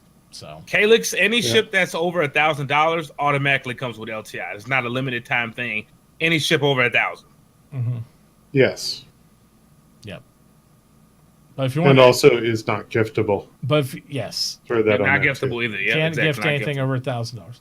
And even if you wanted to, literally, it's so expensive probably to expedite the reclaim on those that they might as well give you an LTI because I can't even I don't even imagine wanna think about what that. the reclaim fee is. on Because the those. Starfarer and Caterpillars already take a while. I can only imagine when the Ex- bigger ships come. Oh my expedited god! Starfare takes 30 minutes, which I think should take longer. Personally, If you lose an Idris, it may be like a week. A Javelin or Idris, it may be a week, I would 3 hope. weeks. Who knows? Yeah, I would hope. Yeah, I but don't anticipate it to be quick. I was just surprised how quick the expedited was on some of those things. Like even the Starfare, I would think it'd be. But remember, all that's going to get adjusted It will. right now. It probably will. Yeah. Right now, they want you in these ships. They want you flying. Yep. So those times right now are all speeded up. They're going to lengthen that shit up as soon as this game gets closer. Yeah, people are going to think about being reckless. Like, I don't think I want to troll this ship. 'cause I mean, I I'm think getting about it bored now, in a right? couple hours. I think about it now. It's like I do. because I like to haul my Caterpillar. If it blows up, I'm half hour without that ship. Even if I expedite, I'm like, Yep. oh, well, I don't really want to go back and haul in a freelancer. Like when it's 66 SEU versus 566 SEU, it's a little bit different. A little bit different payout there. So yeah, we'll see what happens. I think people will be stupid still with the small ships, but I think the big ships, maybe not so much. Maybe not as often anyway. All right, guys, if you have questions for anybody in the cast, !questions in chat will get you the link you need to have to fill out on the forum and start doing those. We are going to fire those off here in just a few minutes. Make sure also you are entering !Space Bros to get in the starter package if you haven't done it already and you're just joining us late. Make that happen, Captain. You didn't say what you liked, Mitauchi. You said what you didn't like. You didn't say what you liked. I liked everything else. Oh, you did? You liked everything? Okay. The two things were the limited edition stuff and the drought I didn't like, and everything else was really good. I feel like they were as forthcoming as they possibly could be this year. I think they made a dynamic change of trying to reveal everything, and those people that claimed they weren't revealing much was because they didn't have anything else to reveal. That's all there was. Well, that and then the dumbasses who say, oh, this game doesn't make any progress, when you could actually, you go year by year and just see how much I think Squadron 42 shut them the fuck up right there. Because as much as people, a lot of people who can say whatever, and you even notice people like Derek Smart, which I know everybody's scared to say his name, but even people like Derek Smart now have changed their rhetoric once again to saying, I said it for before and I said it now, this game will not be delivered as promised. Well, no shit. It's a different fucking game than what he promised. So now he's mixing words so that way he covers his ass. That way he can say he was right no matter what.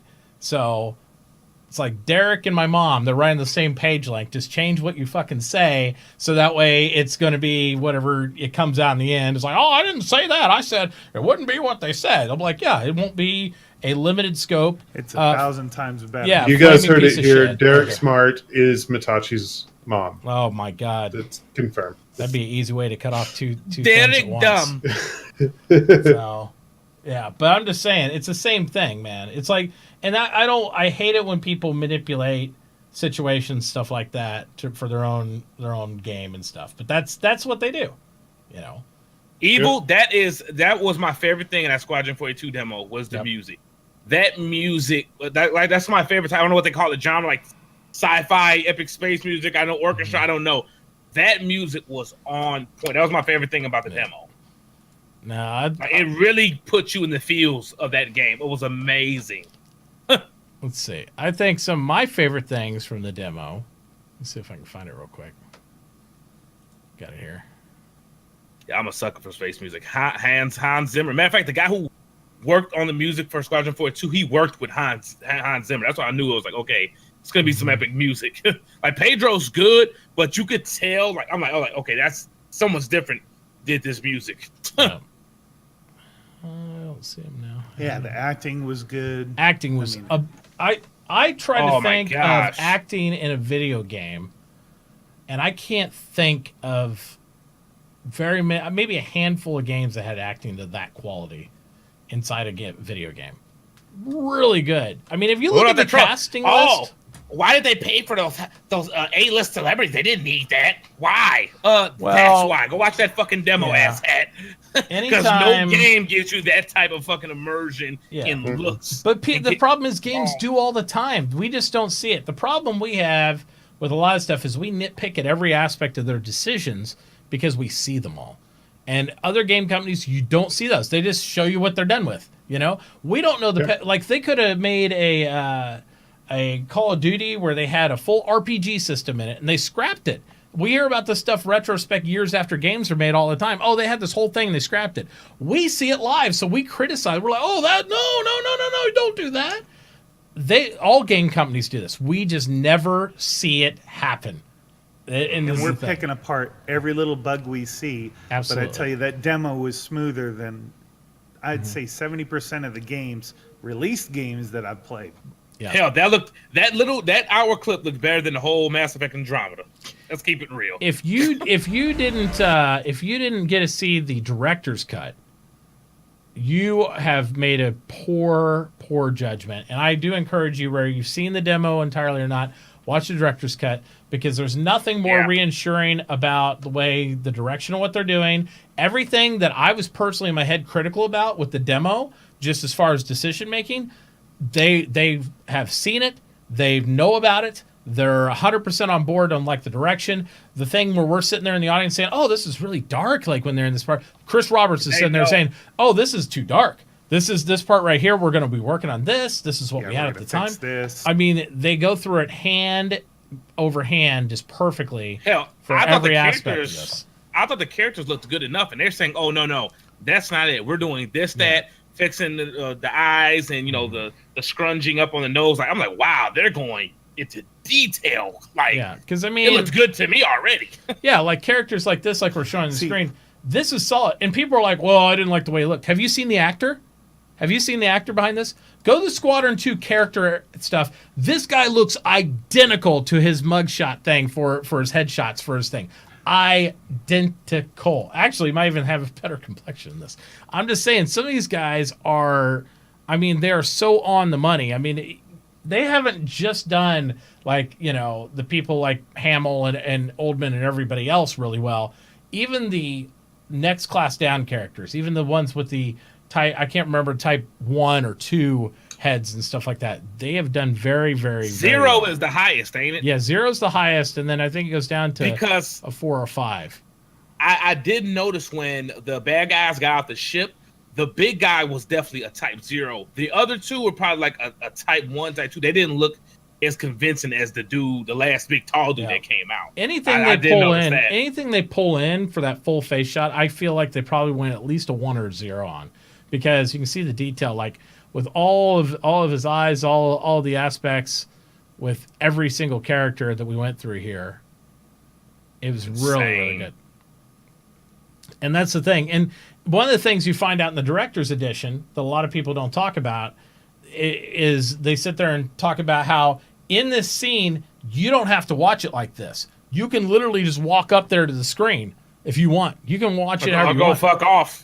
Yeah, this is available for people who want the cinematic action, but you can just cancel it out. It still occurs in the story, but you can go sit in your seat, and they'll still have the interaction, that conversation. You don't have to watch it, so you are not locked into a cutscene. You're not. This is why Crying Tech is so salty right now. CIG took their top workers and making this awesome fucking game, and you cannot tell me that Crying Tech is not salty about that. Yeah. I mean, they did such good small details. Like when you're sitting in the chair and you look over at Mark Hamill next to you, and he's rocking in his chair like Michael J. Fox.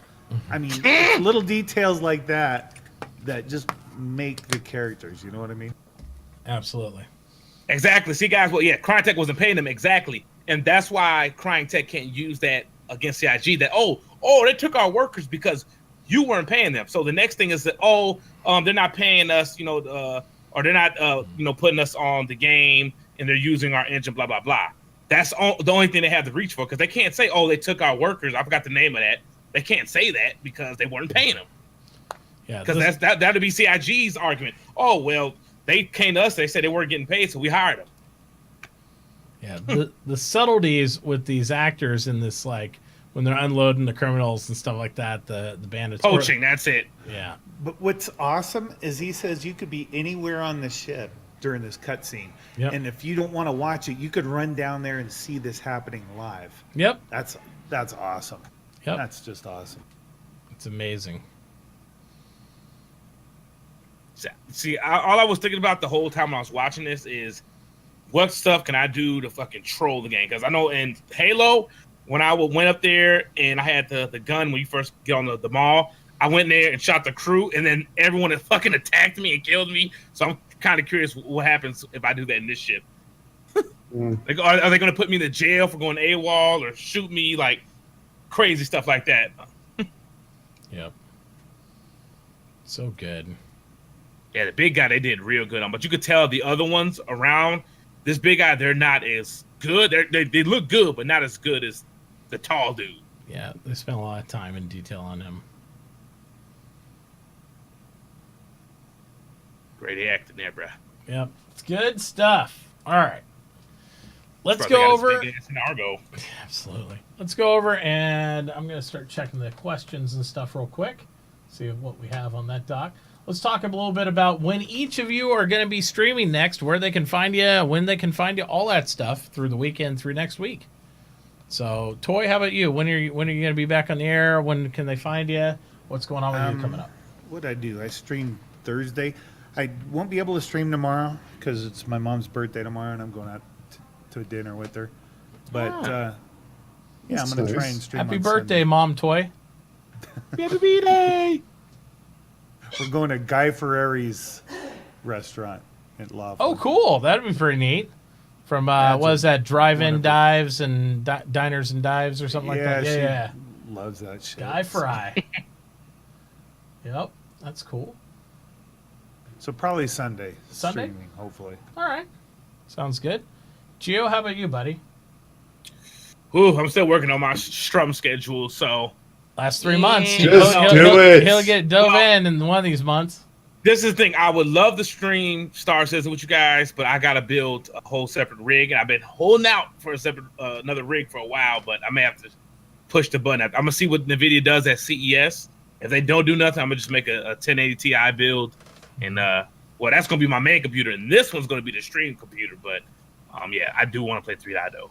Yep. I have to play something else in between, maybe some PUBG Life or is Rocket League. Feudable. Oh yeah, Life Feud. Yes, I forgot because Yep. I just found out I have that game now. There you go. Nice. All right, Mr. Drones, how about you?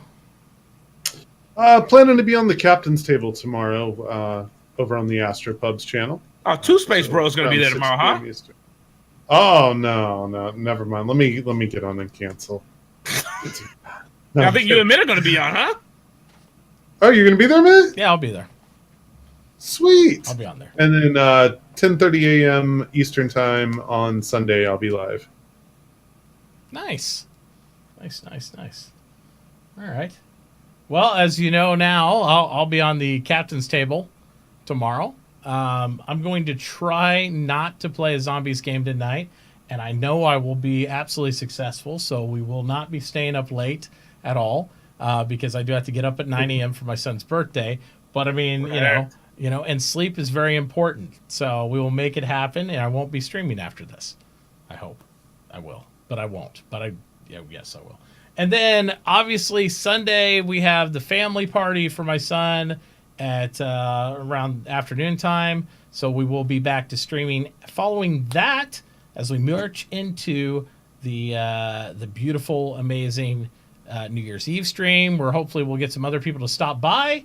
Everybody should come hang out, have fun, and do all the awesome stuff of celebrating New Year's with us, because I still got a bottle to finish.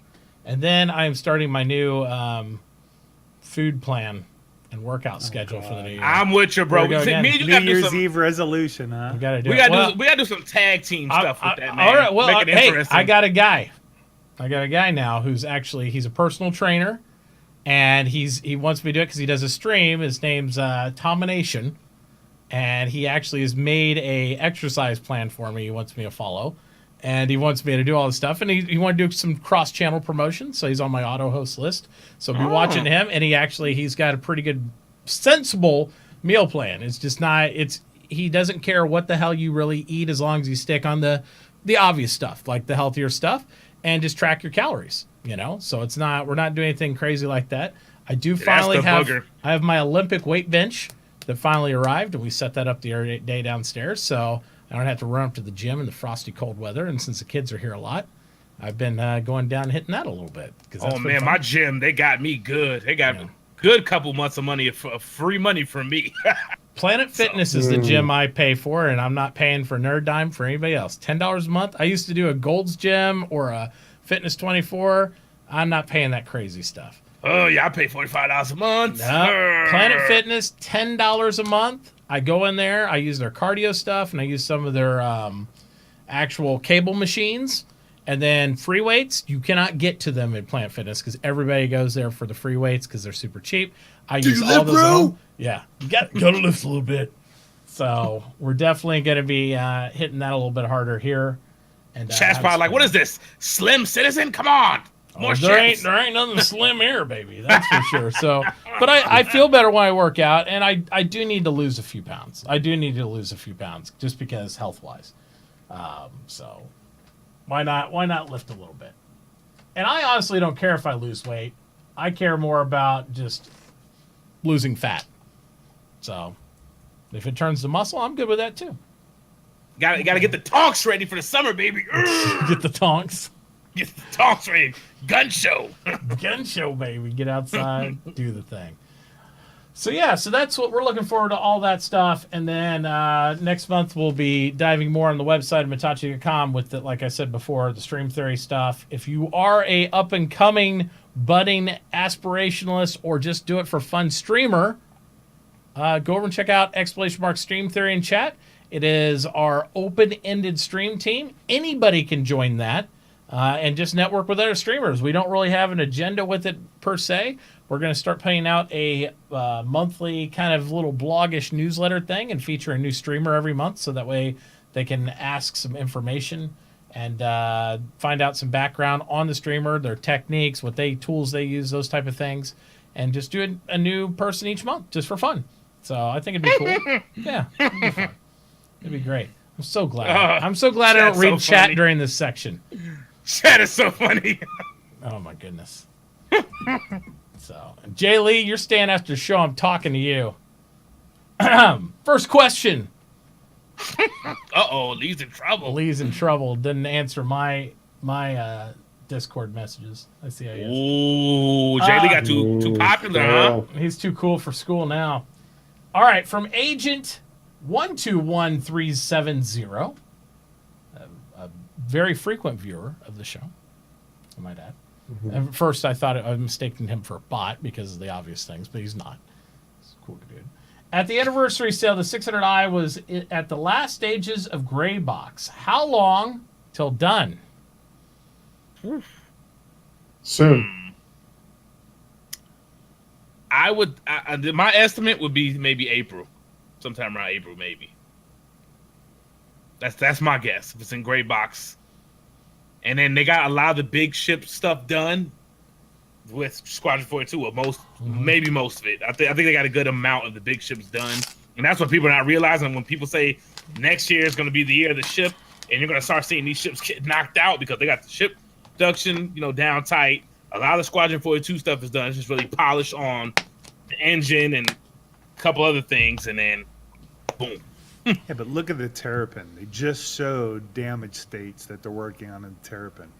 And how long has that been? So. Well, that's right. I forgot. Well, they don't do what you call it anymore, hangar ready. So it may be longer than that. Yeah, because if it was hangar ready, we'll see it real soon. No, they do whole flight prep and stuff. It's really hard to estimate. I've seen stuff in gray box that was last year that's not done yet.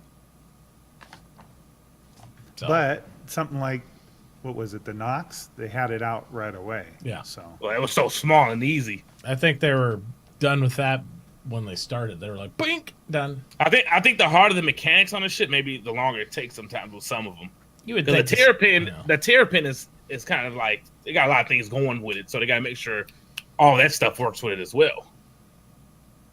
So sure, we'll go with that answer.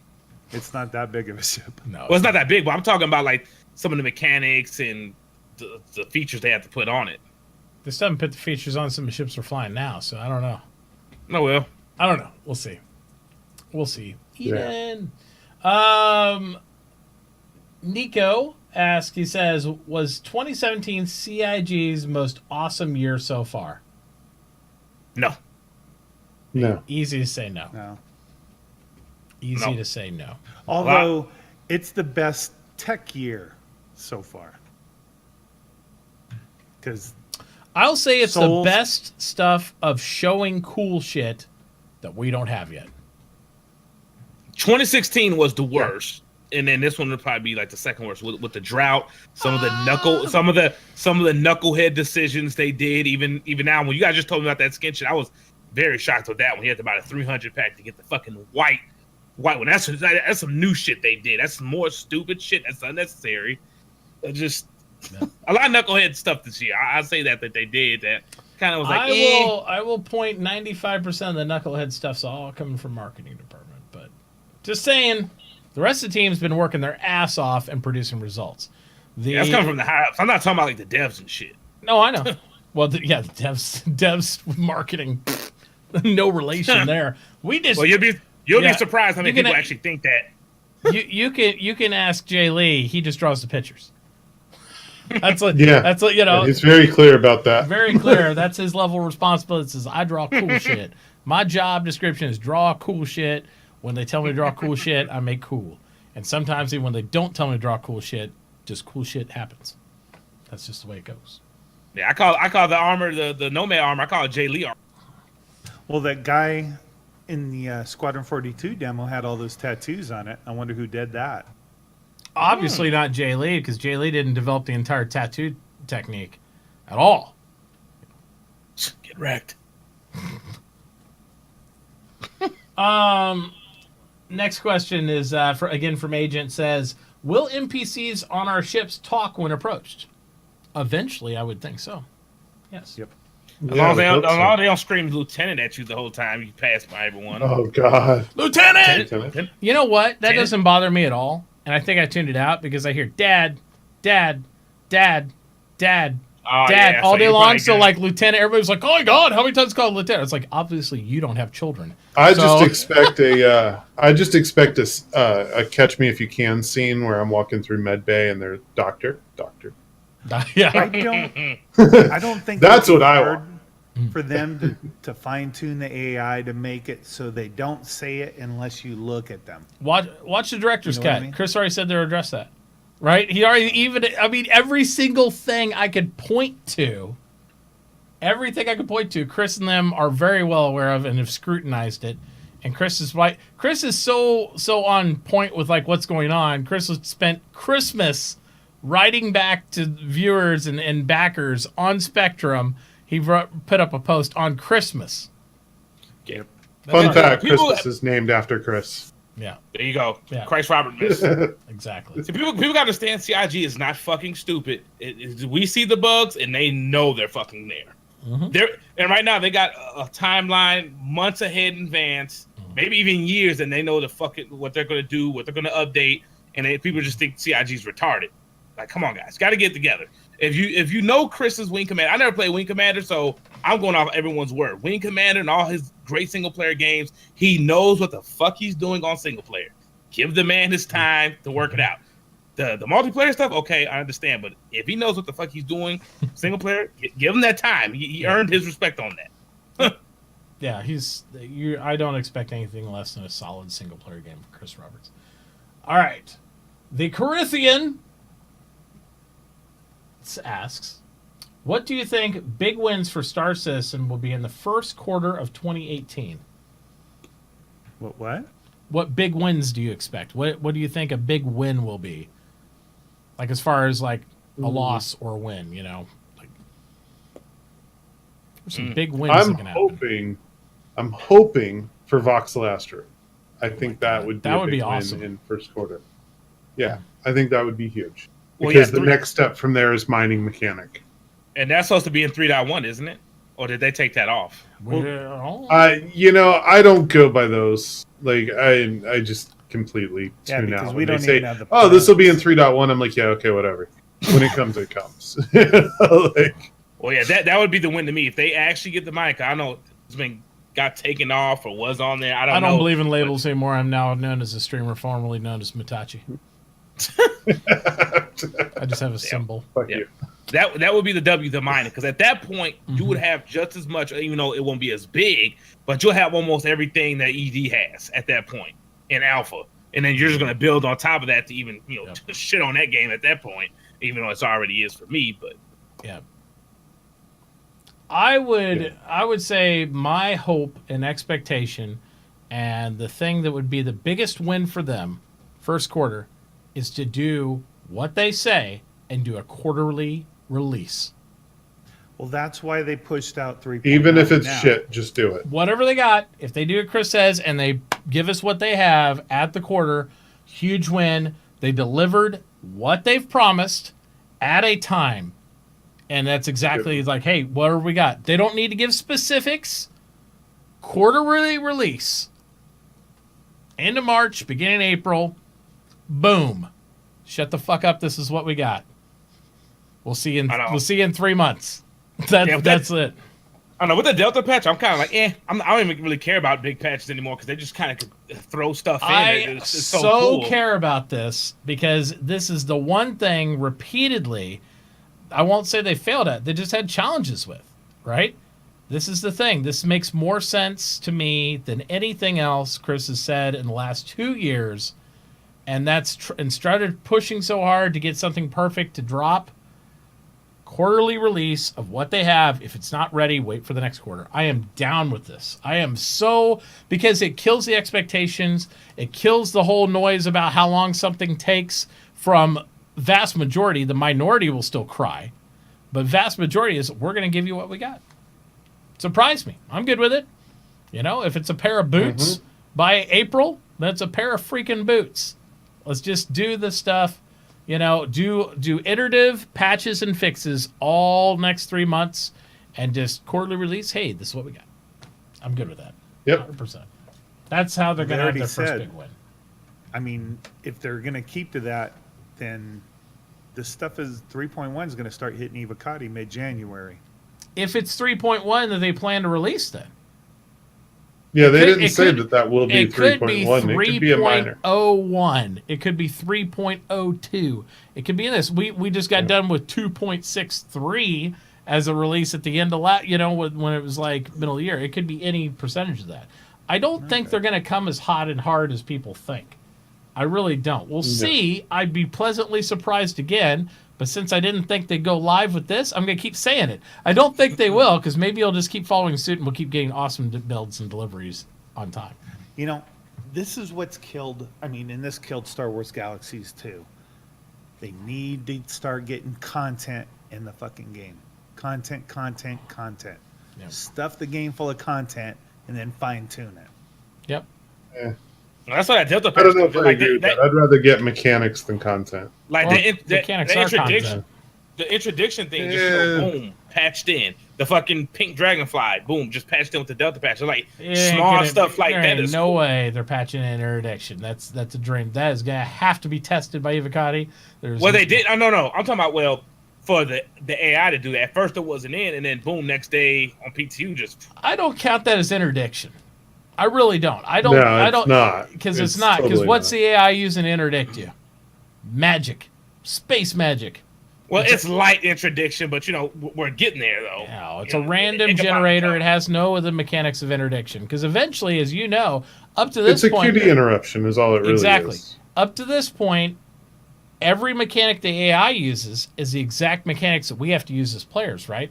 They're operating the spaceship's same hit points. All these things are the same. The AI isn't like faked, like as far as what the ship contents is. Like if you fight a Vanduul ship and Vanduul Swarm, it is the hit points and stats of that ship. It's not a lesser ship like in other video games where it just has a skin and you're fighting a ship of lesser quality and then that same ship becomes a badass, on higher levels. You just fight more of them and better pilots and those things.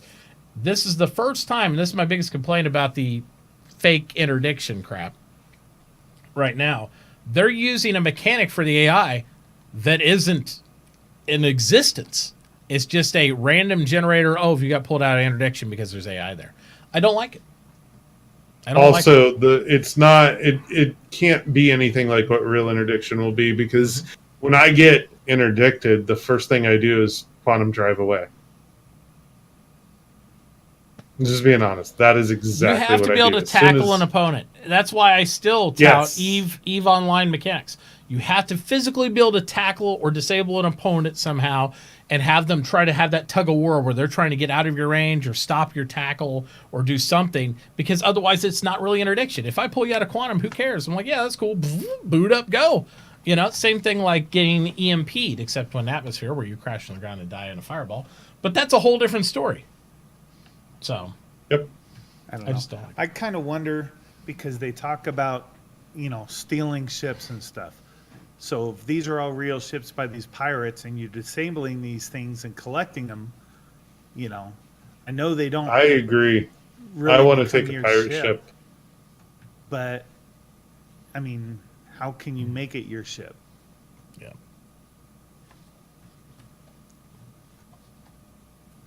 Possession's 9/10 of the law. That's true, because I will be stealing some Vanduul ships. I will be stealing some. The one thing I haven't tested in the game yet, in 3.0, and it might not be in there, is if I steal your ship toy and you claim it, if I log off in your stolen ship, is it still there when I log back in? I haven't tried that yet. It might be. I haven't tried it yet. So, If he's in it, if he's logged in it, and you log off, it stays. I know that for a fact. I don't know if you both log off how that's handled. That's the other thing. If I log off in Geo's ship, then he logs off and goes to bed. If I log back in, I end up in Port Olisar. Yep. Unless you end up on the same server. I mean, and I think that's the mechanic, the way it's supposed to work, right? Like if you do that in an actual game, if I log off in a bed, I'm going to end up in the nearest station to where the ship logged off if the pilot who logged off last isn't there. Or am I going to log in to nothing, or do I log in his ship that's his ship that I'm not supposed to be able to log in his ship because I logged in and I logged off in his ship? I don't know. Lots of questions. I don't know. I know we've gone over this, but I just don't feel like I know all the answers like that yet. There's still a lot of testing to do. And we don't... These mechanics, like with interdiction right now, I don't think are the way they will be in 6-8 months. They're a placeholder right now to test some things. Yes. To give you that feel. All right. Zombies. When do you think Squadron 42 and SC are going to be released? Later. Star Citizen, 2020, 2021, maybe. See you, Bobby.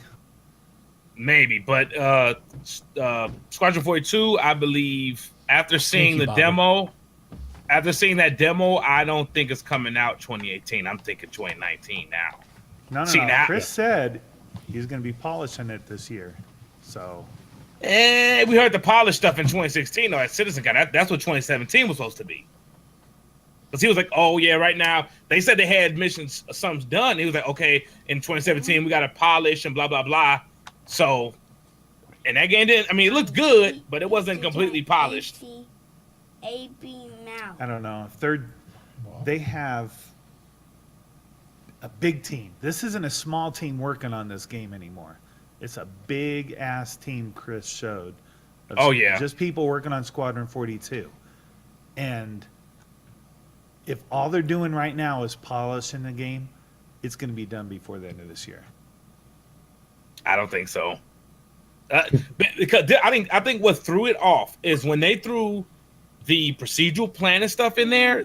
That is what made stuff a lot more difficult. So when they threw that in there with Squadron 42, which I'm glad they did, because that's going to open up a whole new thing on single player.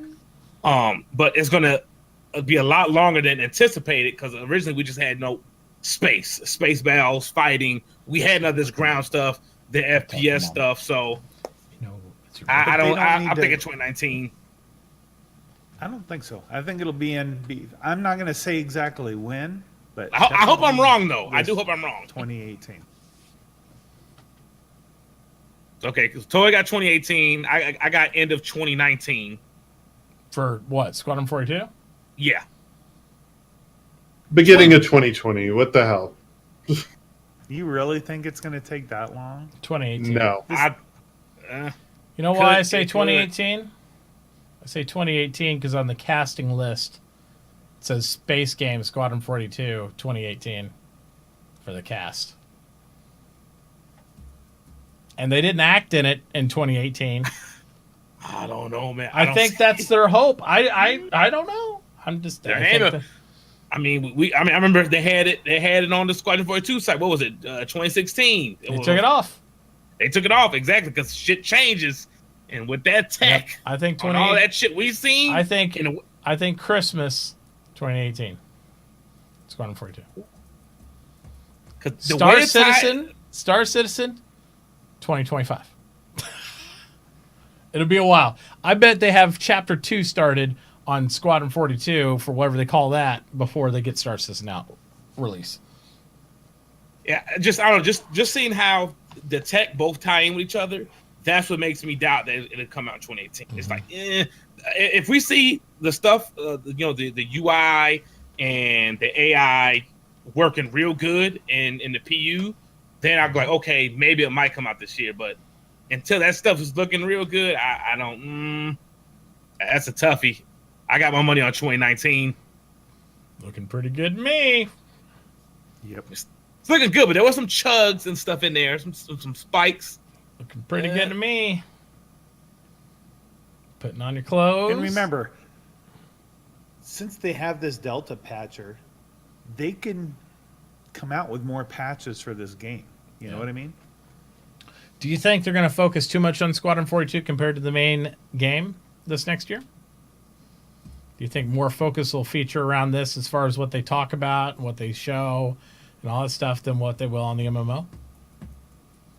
I think they're going to try and push this game out this year, so they're going to put a lot of focus on this. Well, at a certain extent, yeah, I believe that. I believe that they will, for a certain amount of time, it's going to be like, okay, Squadron 42, they're going to keep throwing it in the face because that's going to be the money maker, because they can finally make profit on Squadron 42. So, yes, at a certain extent, yes, but then they'll move on like, okay, we're done with that after a couple months.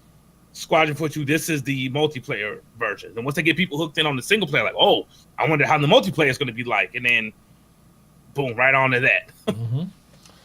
All right, let's go to the next one.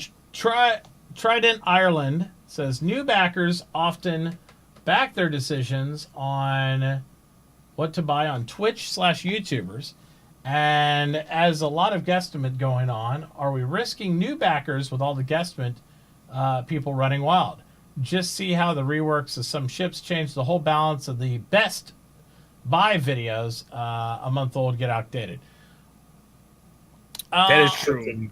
I would say there's, as a content creator, and I don't do a lot of YouTube videos at this time, and I'm the YouTube specialist. There you go.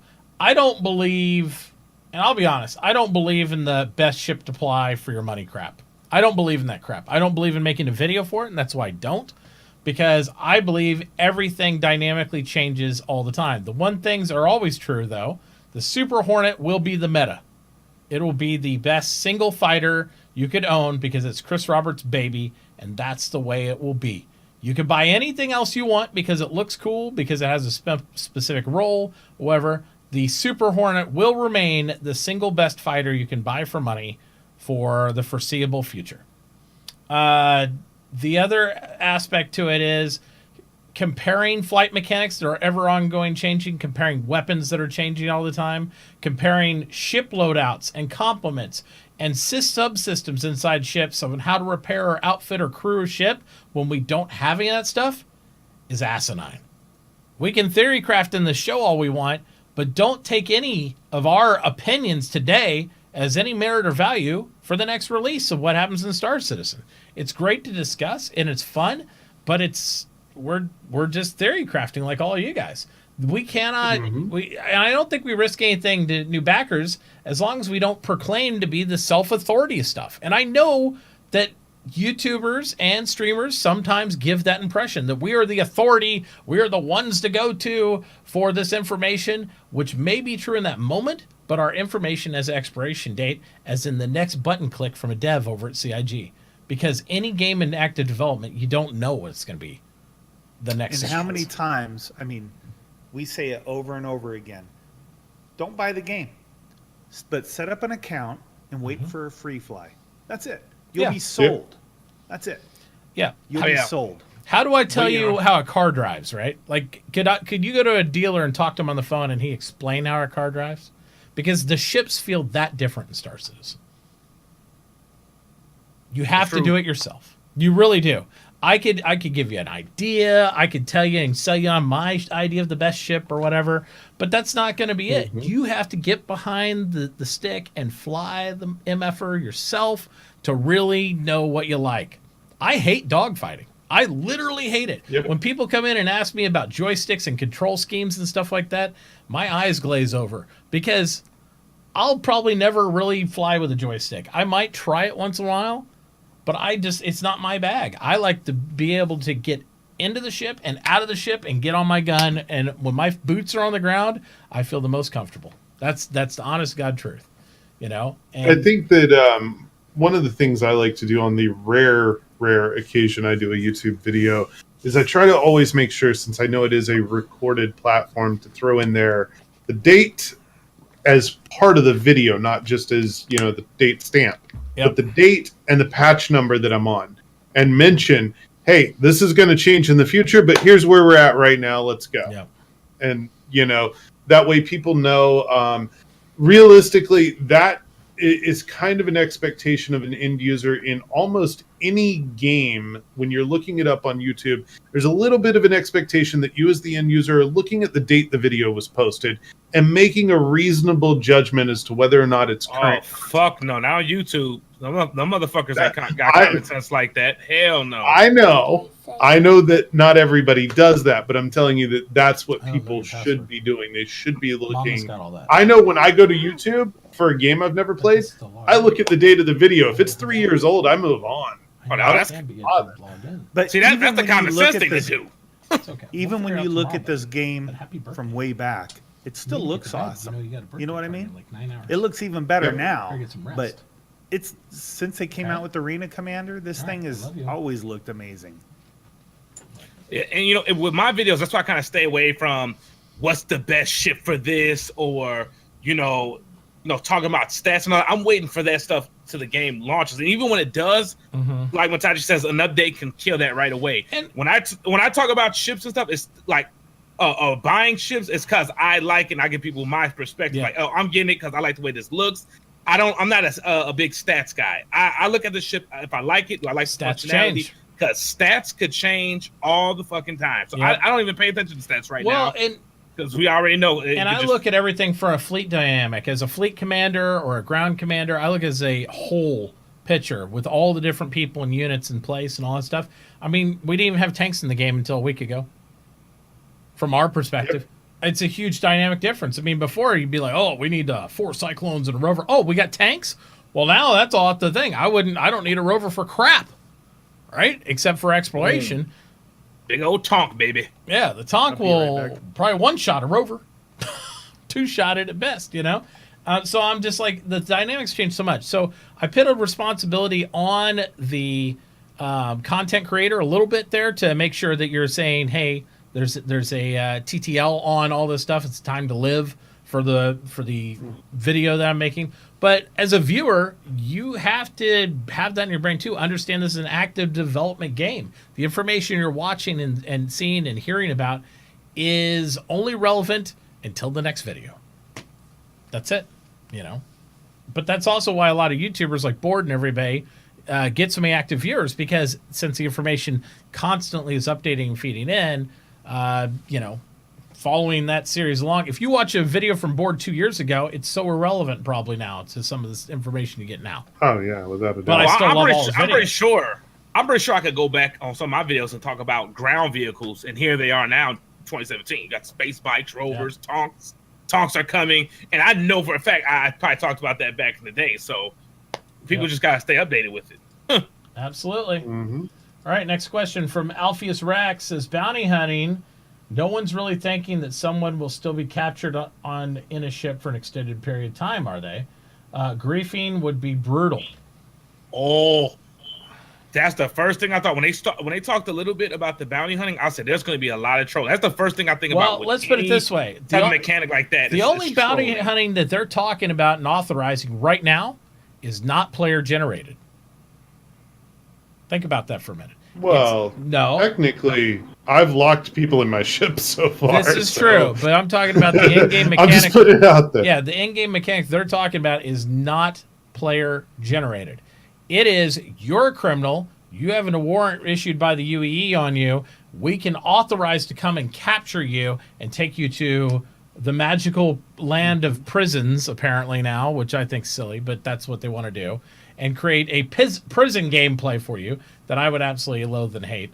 But that is not something I can't put a bounty on Toy and then you go capture him and hold him and put him in prison. It doesn't work that way. Right. What you can do is you can report different incidents and stuff, or help support information to the UEE eventually, maybe. But the UEE issues bounties. You as a player can go collect them on other people, but it's all an AI metric. So the only way, the argument against, it's griefing somebody. If you're a criminal, I don't think they care if you feel like you're griefed.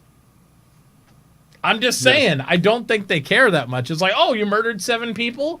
oh, well, yeah, you're going to jail. And we're going to send bounty hunters after you to capture you. It's part of the gameplay. I don't think you're going to get away with a griefing argument. So Yeah, I know that's kind of hard. The bounty hunting is going to be the hardest thing to get down because I mean, you play something like Grand Theft Auto, I could just I got a bounty on me. Whoop, switch server, go on the other server, go hide in my apartment. No one could come get me until the bounty's over with, and I get the money after I ran away from people. But see, that's why they're not going to allow that. They're not That's what I'm allowing saying. you. It's a lot of stuff. I don't. It gets real hard with the bounty hunting. I and how to think work that system out. The closest you're going to get to player authorized bounty hunting is if they allow it. If like Drones puts out a contract on Geo, then I could go kill him or steal something from him or do something nefarious to him.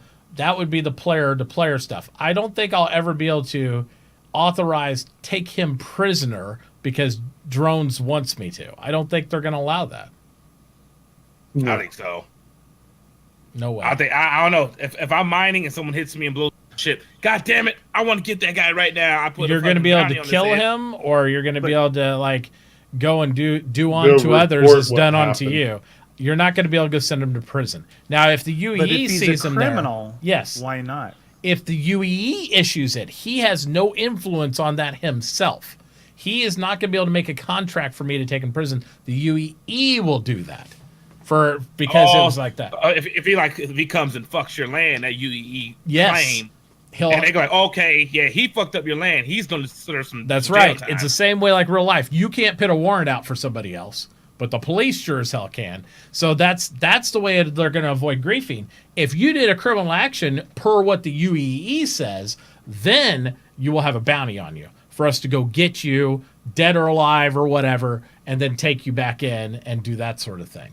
If you want to do something to somebody, it's going to be more of a contract kill, is what I'm thinking. Then it's going to be go take him to jail because the UEE doesn't look at him as he did anything wrong if he's not a criminal. Mander, the PvP slider is gone. That is old news. Not fake news, but old news. That is gone. There's no PvP slider, and thank God. We do not want an Elite Dangerous where you can go offline and ignore crap and all this stuff and all that stuff. It doesn't work that way. There is no PvP slider. It's a terrible idea. That's all I do in ED. I just go offline when I play. Terrible idea that's long expired. Let's see, next thing. Question from, once I can get the slider back. Cal asks, he says, how much have you all made in the PU? Also, what ships have been using to make money? So, I don't think Toy's done anything in there right now. No. Gio, have you tried? I know you did some missions and got discouraged, but have you tried to actually do cargo runs yet or anything of that nature? No cargo runs. The only thing I did was I did some bounty hunting. Okay.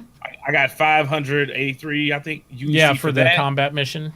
I tried to do one for 74 UEC, and I fucked around with the placement shit, the inner thought system for about 30 minutes. I got pissed off and then logged off. So that's as much money as I made so far. Okay. Drones, how about you? Just under 1 million Alpha UEC, mostly doing cargo runs from Levski back to Olisar. And I started out doing it in a Cutlass. Once I started filling that, I switched over to the Freelancer. And it's pretty lucrative. I've done a couple of the missions, but I don't do them for profit. I do them for entertainment. Yeah. That's really it. That's why you have to do it, because it's very inefficient to try to do for profit any of the missions right now. Yep. They either are bugged for the cargo mission or they are exceptionally long for the combat mission, so it's not a good grind. I have made, I think I did a total of 8 cargo runs total. That's it. And I have made right at about 500,000 UEC off 8 runs. Nice. Yeah. So I feel like per capo, I did very well for the number of runs I did. And my favorite ship to use is the Caterpillar, because it's just amazing to see it fully. Good choice. Yeah. Oh, yeah. No, my favorite ship to use right now is the Cutlass. It's such a versatile ship. I used to not give a fuck about that ship, and it's so versatile, and I love the rework. I love the side doors. It's just a fun ship. It's great So for that's my combat. And it really is a deployments, jack too. of all trades. It is, because like we were Yes. using it for combat transport to get to Korea, and you can put your guns in the gun rack. Yep. I didn't even try that shit yet. Yeah. That's amazing. Yeah. Fucking cargo. You can put your vehicles in there. Well, Although the there's a space flights- bug, if you put your gun in the gun rack, sometimes it just makes you spin around repeatedly forever. Kato introduced me to that. And the only way to get it is to unequip it, and you try to unequip via Moby Glass while you're spinning. It's not fun. Oh shit. It's not fun. Next question from Evil Idea. Has it been said if your character in Squadron 42 can be female, or will they be a guy we saw in the vertical slice? Your character in Squadron 42 is a guy. I thought they had a female actor too. Well, they have NPCs, but he's talking about you playing as. You're playing I as could- a man. I could have swore there was another. They made a female version for that. Well, as well, I will thought. say in the casting list, it says the player, and the player is a guy. It doesn't show anybody else in Okay. the casting list as anybody else. And I don't think you will have the ability to play as a female in this one. I think their plan is in the next one that you will have the option to do either or, because the story is not contingent on the same scenario. From what they said, the story is set in the universe, but it's different. It's not Squadron 42 Part 2. If that makes Someone's sense. saying there is a female version. I have not seen them, and if you can identify who that actor or actress is, please do so, because they have identified only a male character as the player that I know of. No female Shepherd. So, Like I said, we've seen female characters, but yeah, Yeah. but we have not seen one that was acted out as the player. I think that was Gillian Anderson on the bridge, the one that wouldn't show her face and she kept walking away. I think that was Gillian Anderson. Yeah. That was like in the middle that didn't show her face. I think that was her. Yeah, there's a lot of female actors and actresses inside the thing, but I think the player is played wholly by one dude. I know they originally said they wanted to, but Oh shit! I can't. The feminazi police are gonna get mad wait, now. your character in Squadron 42 is the same guy taking an MMO at this time. They said that what you do in there does carry over, but I have not seen anything regarding the female character inside Squadron 42. So I would question Now that I thought they switched too. I thought it used to be it was going to be connected to the persistent universe, but I thought they changed that. Like because you were going to be able to create your own character and then use him and then transfer him to verse after you get your citizenship or whatever the case. I don't know, but I think they scrapped that. I thought. I don't know. From what I understand, at the end of the third game, the single player game, it kind of dumps you into the universe. That's what I thought. I don't know. Huh. We'll see. Commander Wolf says, do you think the inner thought system is redundant? Meaning hearing your character think the choice he's picked, I then love out it. loud, let's say it, then repeat it out loud to the NPC he's talking to. Aha, I Jay Lee absolutely thinks I'm right. love- I absolutely love the inner thought system because it gives you a sense of what he's actually thinking, not just some words on a screen, which can be interpreted a million different ways. You know what I mean? I want to see the I dig it. actress I that's love like it. inner thought. Yeah, I want to see the actress. Yeah, I understand Jay Lee Distrostef. I have not seen an actress identified as the player, because I would think you would have to be an actress to play that role as the player. Well, he's talking about the PU tying in with the Squadron 42. Oh, okay, That part, not the female. not the female. Okay, Yeah. Well, yeah, I don't like that. I don't like how he like you select it and he kind of says it back. I don't really care for that. I love it. You know why? Because it puts it in context to the way you say them. Many times, like in chat, when somebody sits there and types a text to you or they type in your chat, you don't understand the way they're saying that. They can say, haha, It is good true. game, bro. Are they saying, haha, fuck you, good game? Or are they saying, oh, bro, good game? You don't know. That inner thought in Squadron 42 lets me know what he's saying and how he's saying it. And I love that because it's a story and it puts me in context of the way he's saying it without having to say some really long dialogue to let me understand the context of the story. He can say a line and be like, take it easy, and he could say, oh, take it easy, or oh, God, take it easy. You know, That is true. Inflections in the way an actor performs something are very important. Because I want to know for sure when I'm being a dickhead to some of those characters. I want to know for sure, 100% sure. Yep. Because sometimes at Mass Effect I had that problem. Like, whoa, I didn't want it to turn out like that. Yep. So yeah, okay, Right, I take right. it back. I do like That's that true. now that I think about it like that. Yep. Absolutely. All right. Next question from Gundam Citizen: Do we the backers get a free ship once this game is released? You get a free ship with your game package. It's called an Aurora Mustang. The one that you paid for. To be honest, I think at the end of the game, I think it would be pretty cool for everyone to get like a Mustang or something. I think it'd be cool. Skin. I want a ship skin. I want a cool ship skin or decal An or something exclusive, like that. like a legit And exclusive. then a super exclusive lead for me and the other million people to play the game. That would be great. Yeah, I want a J. Lee made awesome suit. That's what I want. Yeah. Yeah. I want high tops. I want J. Lee high tops, he drew. I want this lanyard in the game on my character at all times.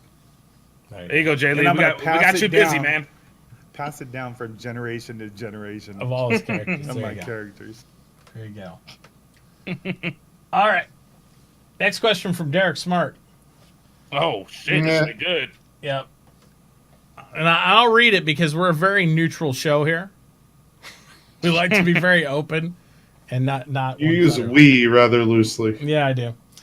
When I was watching the Squadron 42 demo, I was so jealous and envious of Chris Roberts. What do you think CIG has planned next year? And do you think I will eventually have nothing to complain about? I think you already have nothing to complain about. Derek always reaches for shit. So he's gonna complain. The game could be 100% bug free. Let's be fair. Derek The makes graphics no are money. too good. Derek makes no money unless he complains about this game. He has built his yeah. entire This is blog and true. campaign on hating Star Citizen. If the game actually ever did go belly up, Derek Smart would stop making money. It's true. I'm just pointing out the He obvious would come there. out with the book called "I Told You So." Yeah, I was right. The novel. I was right, and I still have no game because I'm a fucking retard. And Okay? no one would buy it. I spent my whole career. He would buy wasting my a time million hitting on copies of kids. his own book and give them out. I guarantee it. Yep. Or he'd put it in an ebook and he'd say he'd sold a million downloads because he's like, I'd just give it for free because wouldn't want to actually have the numbers out there for it. All right. Next question. Also from Derek Smart. For people like me who are super salty about this game, how would you get them on board to give the game a chance? Try it for free. Watch Twitch, YouTube, Try read it for articles. free. What? That's it. Get- Try it just for free get in and on a fly. free fly. That's it. The best judgment for this game is to get in and fly, like everything else. The best judgment for me to decide which piece of shit EA game I waste my money on each year is to get in and play it. And some of them surprise me, just like the Ubisoft games. Some of them don't. And get in and try the game. Free fly weekends. Free fly And weekends. they did not do that many this year, shockingly. With 3.0 out 2018. And I don't, They you know, definitely dropped I complained about that during the year, but I also understand why they didn't. Because they're the same shit. they're advertising 3.0, and where they're going to have you free flying 2.6 the whole time. The next free fly should be amazing, to be fair. Right, we get a lot of people in. Oh Yeah, 'cause my gosh. It'll be This is- amazing. a lot of these SE trolls, this is the fun fact about them. They're either going to play it in silence and they're just hating on YouTube and shit just for shits and giggles, but they're actually going to play it, or they're just so far gone and stupid. Because if you want this game to fail, you do not like gaming. I'm sorry. That's just what it is. Because what this game is pushing is nothing like it in the industry, and everyone could benefit off this because You it pushes. have a problem the if you want goalpost. this game to fail, not because of any other reason than I do not sit around at night and going, God damn it, that EA Call of Duty, it better fucking fail this year. I hope. Who does that? Who waits for a game to fail? Who sits there and hopes a game will be destroyed? I just don't understand that. It doesn't even make sense to me. I'm like, choose not to play it. It's an easy choice. I still hope one day Battlefront comes back to its old form. Yeah. I didn't want Battlefront 2 to be fucking slop bullshit. I just know what EA was going to do. God, I hope Battlefront fails. I'm going to write a blog. Right after Yeah, the I didn't show. want it to fail. But the moment I seen it, I'm like, well, fuck it. EA just got exactly what the fuck they deserve. No, Even if this game never comes out, because Chris Roberts keeps redoing it, they could make their 150 million easy just by licensing some of this tech out to gaming companies that look at it and say, "Oh, that would be cool to put in my game." Why do you think Amazon got the hookup with them? You damn right. Absolutely. They were smart. Yep. We're going to skip the rest of Derek's smart questions because they just kind of go the same thing. Oh, man. I know. We did Sorry, two's Derek. enough. Two's enough. George asks, will CIG continue to use the Delta Patcher to release minor updates as they're available, or just large quarterly updates as specified? Absolutely, they will release updates. They already have been in the PTU. Look forward to seeing them doing it in a live version. As soon as they get built, they're just going to flush them in. We're just going to get little patches on stuff, fixing stuff. That's that was the intention of the Delta Patcher. The Delta Patcher, if you think about it, the Delta Patcher is wholly pointless in doing a quarterly release. That would have been a complete waste of money. It's like, if we're only going to release 4 times a year anything. Yep. It is better for the incremental builds and fixes so we don't have bugs that persist forever. We can fix stuff and roll stuff back and do all sorts of different aspects to it. Let's see.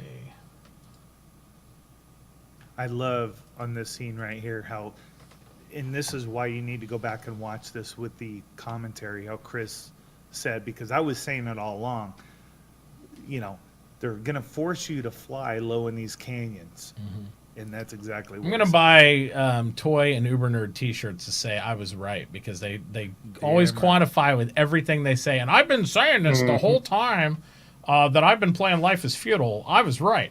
I've been saying it the entire time. Well, that's sweet. They give you the options, though. So you could just say, fuck it. I'm going in guns blazing against those turrets. Yeah, you may get fucking wrecked, but that's your choice. And you wouldn't know any of that without the director commentary. You wouldn't know any of that without that, because I'm watching this. I'm like, oh, this is really cool. It's like, and some people are like, is this automatically the way you fly it? No, they're showing you the landscape. They're showing you all the cool stuff. You wouldn't see it if you just buzzed in.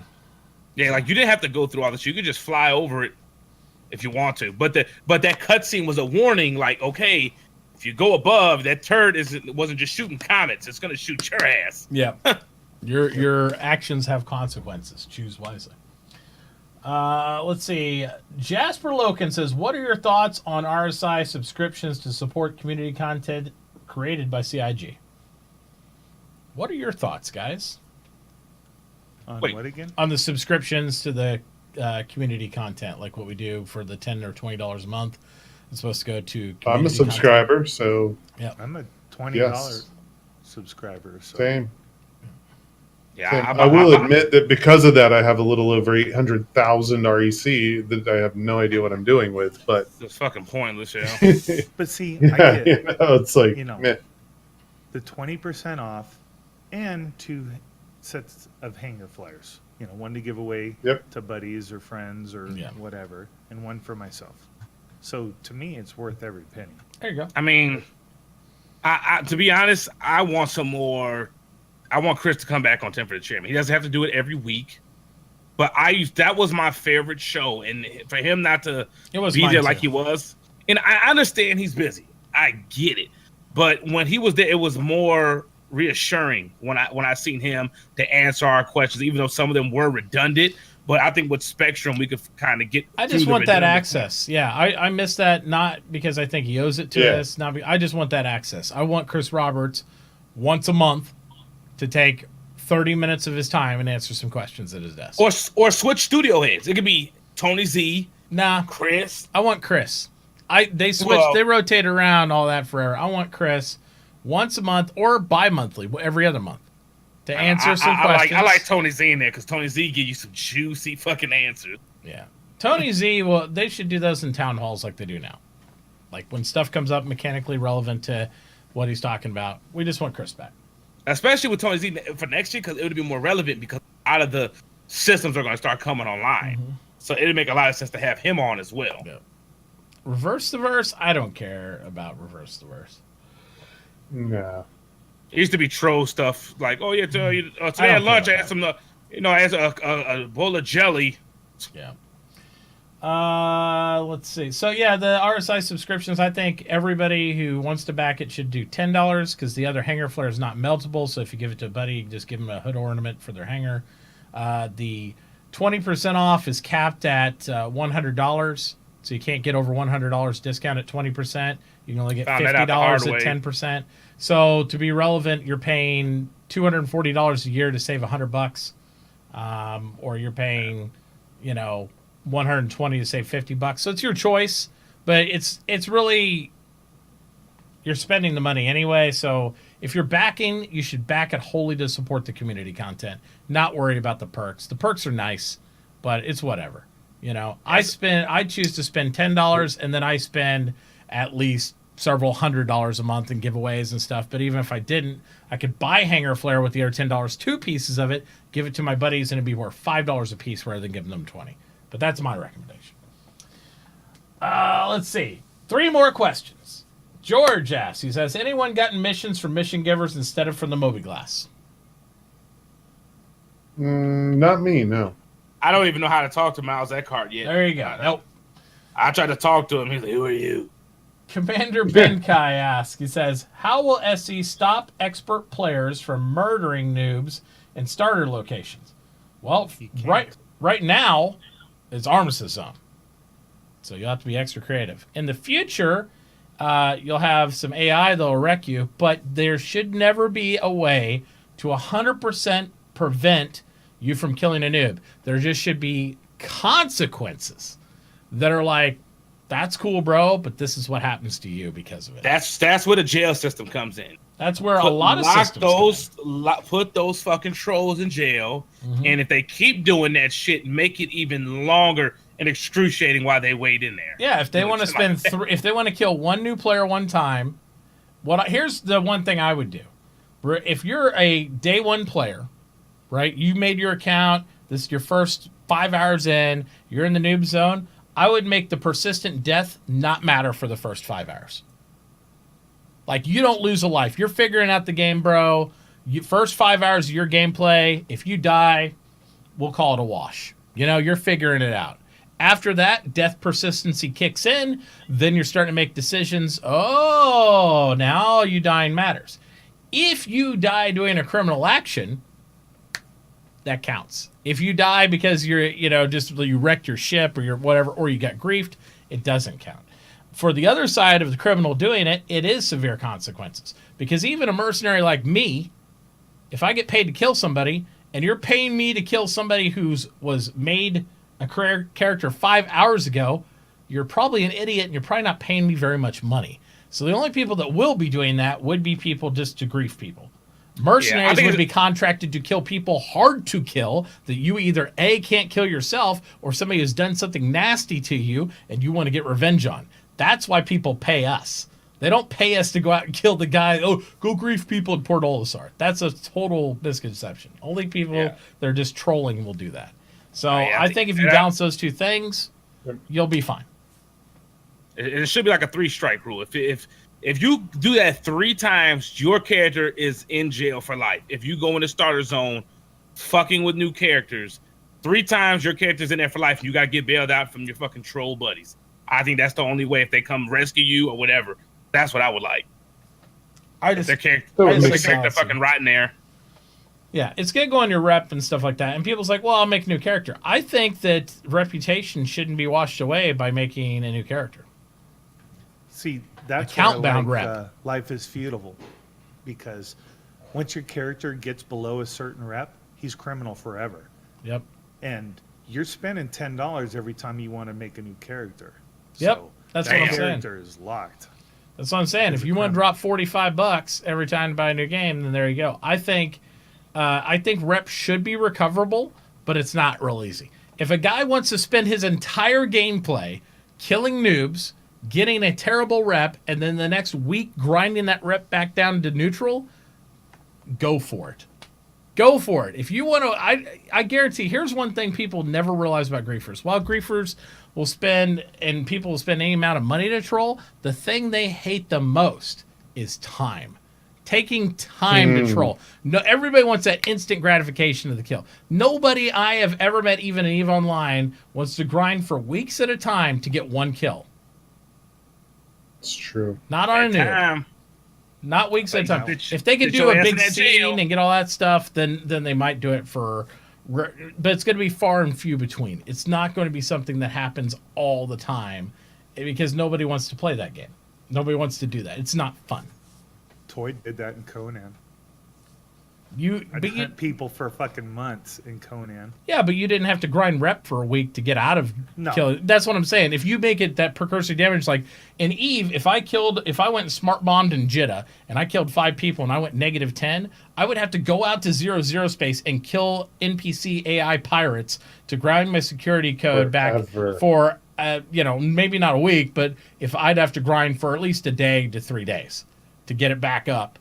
So that way I could even go back into high sec without the police just coming in and killing me. That type of reaction stuff, 3 days, I would make it a week instead of 3 days. I would make it more severe than Eve. Because in Eve, we care about our characters because our characters take time to train. And here they don't, but they do have to drop another $45 if they want to skip having to grind it back out. So that's what I would do.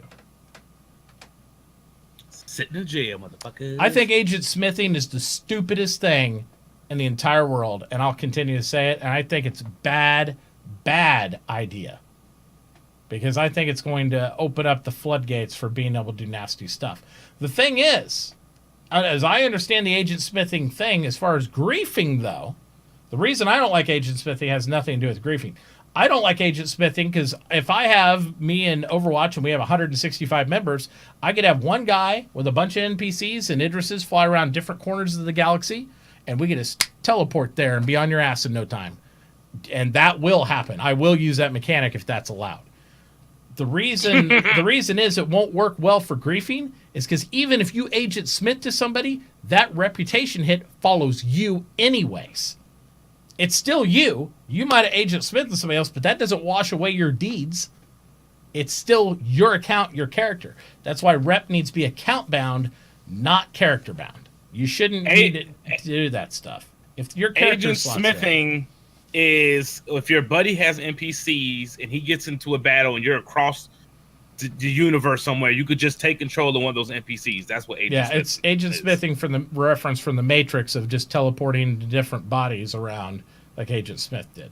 Yeah, they were talking about adding that in. And Crystal plans on it.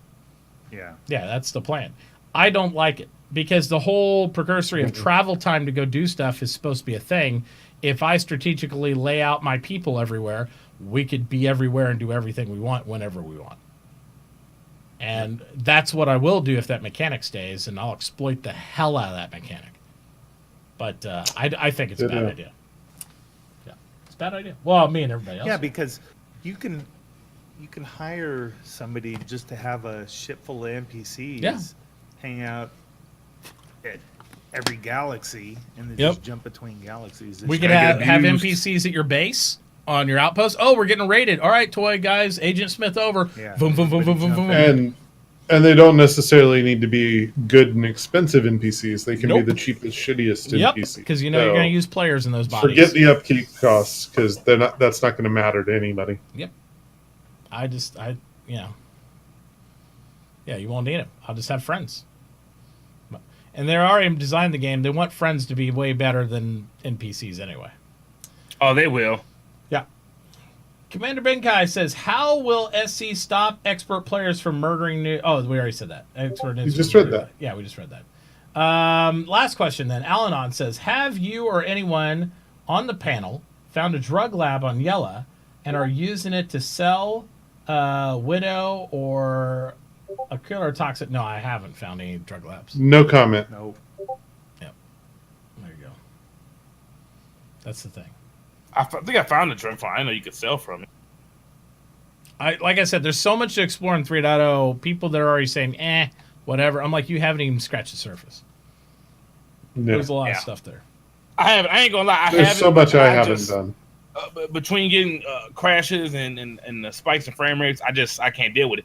I mean, and I understand that's why I tell people, if you're not willing to put up with that stuff, I'm willing to put up with it. I'm just not gonna play it. I'll keep back in the game until it gets to a more playable state for me. I just can't indulge in it because I get pissed real easily. We will answer. There's one You more do? question that's thrown in there, and we Get will mad answer easy. that.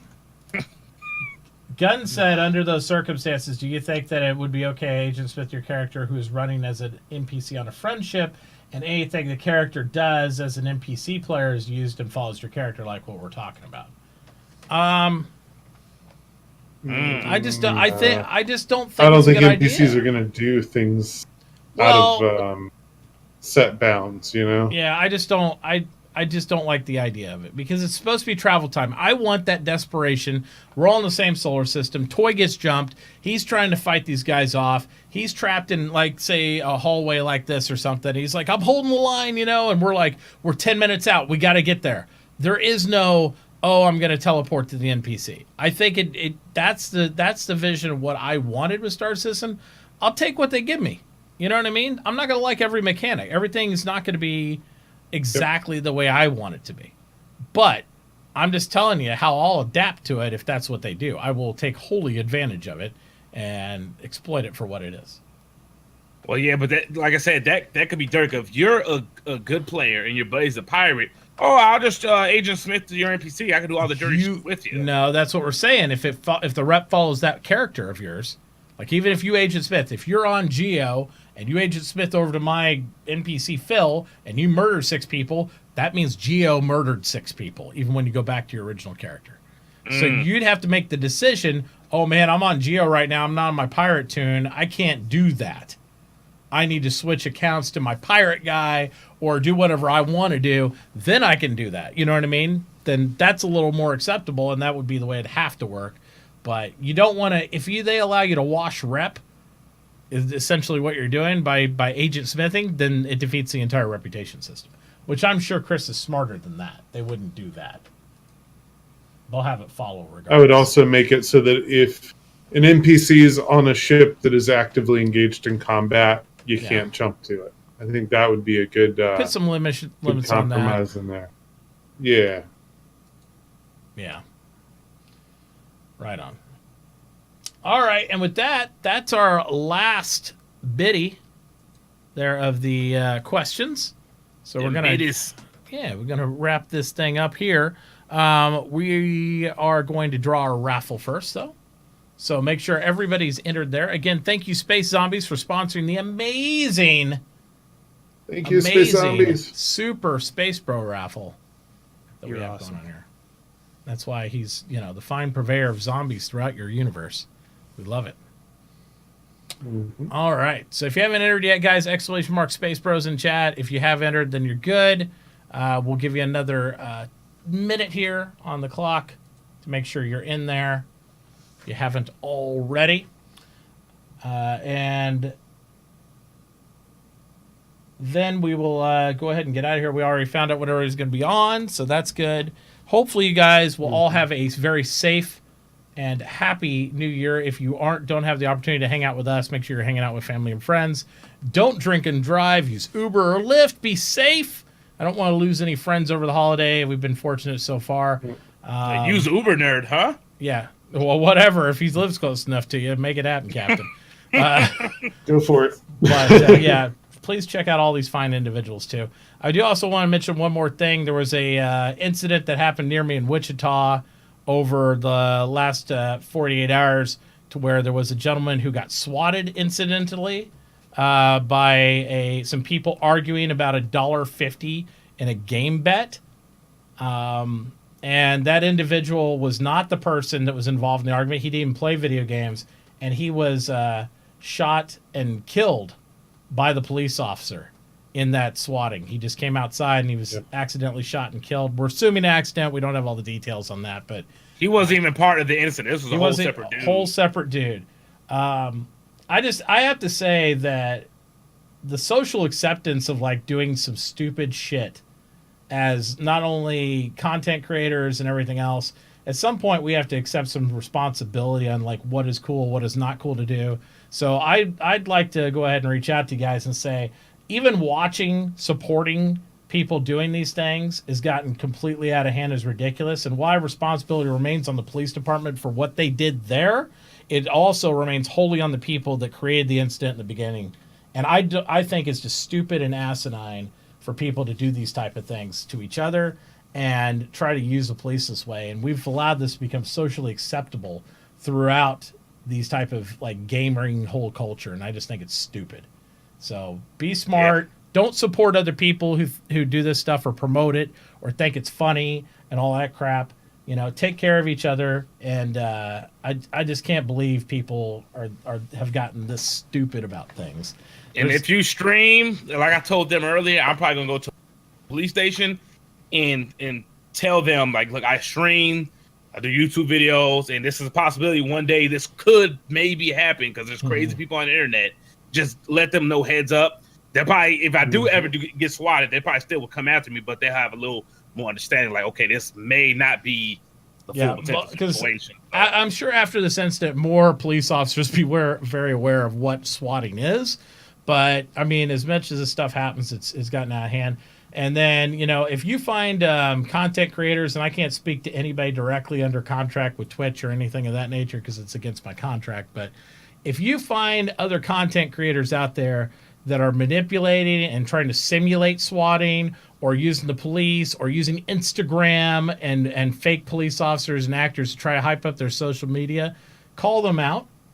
Don't support them. This stuff is stupid. This is not fair to our men and women in uniform in any of the branches or the local police departments, and it's not healthy or responsible social type stuff. It's just stupid. And someone who doesn't even play video games died over something. Yeah, sensitive. 28-year-old father died because he walked out on his front porch because some kids thought it was cool. Well, not even necessarily kids, adults thought it was cool to like swat. You took my $1.50, bro? Oh, I'm calling the cops on you. Yeah, it was stupid. I hope that motherfucker goes to jail and gets fucked in his ass. To be honest. All right. Yeah. well then. Well, we don't have this. But either Why way. don't you tell us how you really feel? Yeah. All right, and on that note, on to sunnier things, let's give away a spaceship. All right, let's close it down, guys. Good luck to everybody. We had 124 awesome viewers that don't believe in that crap. Enter this beautiful giveaway, and we're going to go ahead and draw this thing right now. No claim word for you. We're just going to go vanilla. Pants off. Get ready. In 3, 2, 1. And it looks like Raz Torque is going to win as long as he's following all you guys. I believe he is. It's been around for a minute.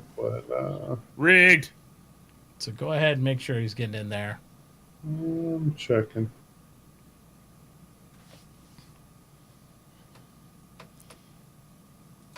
And I will send you the beautiful It's following me. message. Good deal. Yep. Geo, he's following. Oh, there's a lot of people. Jesus. Hmm. I don't know. He's been following you a long time, Geo. Me? 1 year, 8 months. Yeah, that's probably when I first started the channel. You know, let me see how long did I have my channel. I was gonna say, Gio, you should know all 5 of your followers. I mean, you'd have to He stream does more. follow me. Yeah, Yep, 7 months, 3 weeks, Drones. Okay. Yep. I'll be darned. That's how I long bet it's he's been unfollowed since you the now lights that you went don't out know at who he your house. is. He's like, oh man, drones don't know who I am. Doop. Oh, God. Rigged. Here we go. There we go. All right, buddy. Again, send me that information. I just requested from you. I'll get it to Mr. Zombies, and you shall get your prize. Thank you so much for that. Congrats, man. Yeah, awesome opossum. But we are going to go raid somebody else because it's already 1:13 in the morning. If I stay up longer, I will not be there for my son. Hashtag family first. We got to do that thing. So let's go find who we're going to go to real quick here. It was a starter package, guys. Yep. Yep, Rastork won a starter package. Yep. Mustang starter package. Yep. Mustang starter package. I think. Oh my gosh.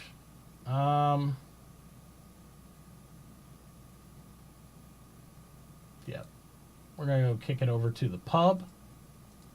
One place that's choice. always awesome to be, and we'll be on there tomorrow. Mm-hmm. So we'll go over there and give him some love. And if you guys join this raid, we will issue out everybody 4,200 Brobucks on this one because we're giving it all out because it goes away after the New Year's Eve blowout. It goes away again. We reset and we start all out. So be sure to join after this amazing New Year's Eve. We'll do the thing and we start all out. So be sure to join after. Join the raid. Join the raid. Push the button. I Look You at don't that. need to click.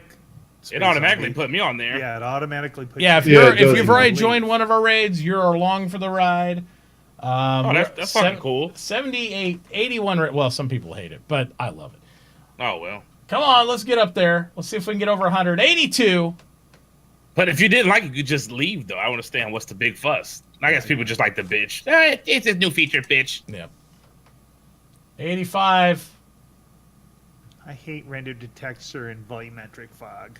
Yeah, fuck that. Just give me the base game. Come on, let's go for 100. We're at 88. I want like ED. Give me more Raiders. 89. Good night, guys. Good night, guys. Give us the We're raid. doing it. See you later. 4,200 for everybody. Good night, Yay. Dr. Drones. Good night. Good night, Good John night, Boy. Toy. Bye, Gio. Bye.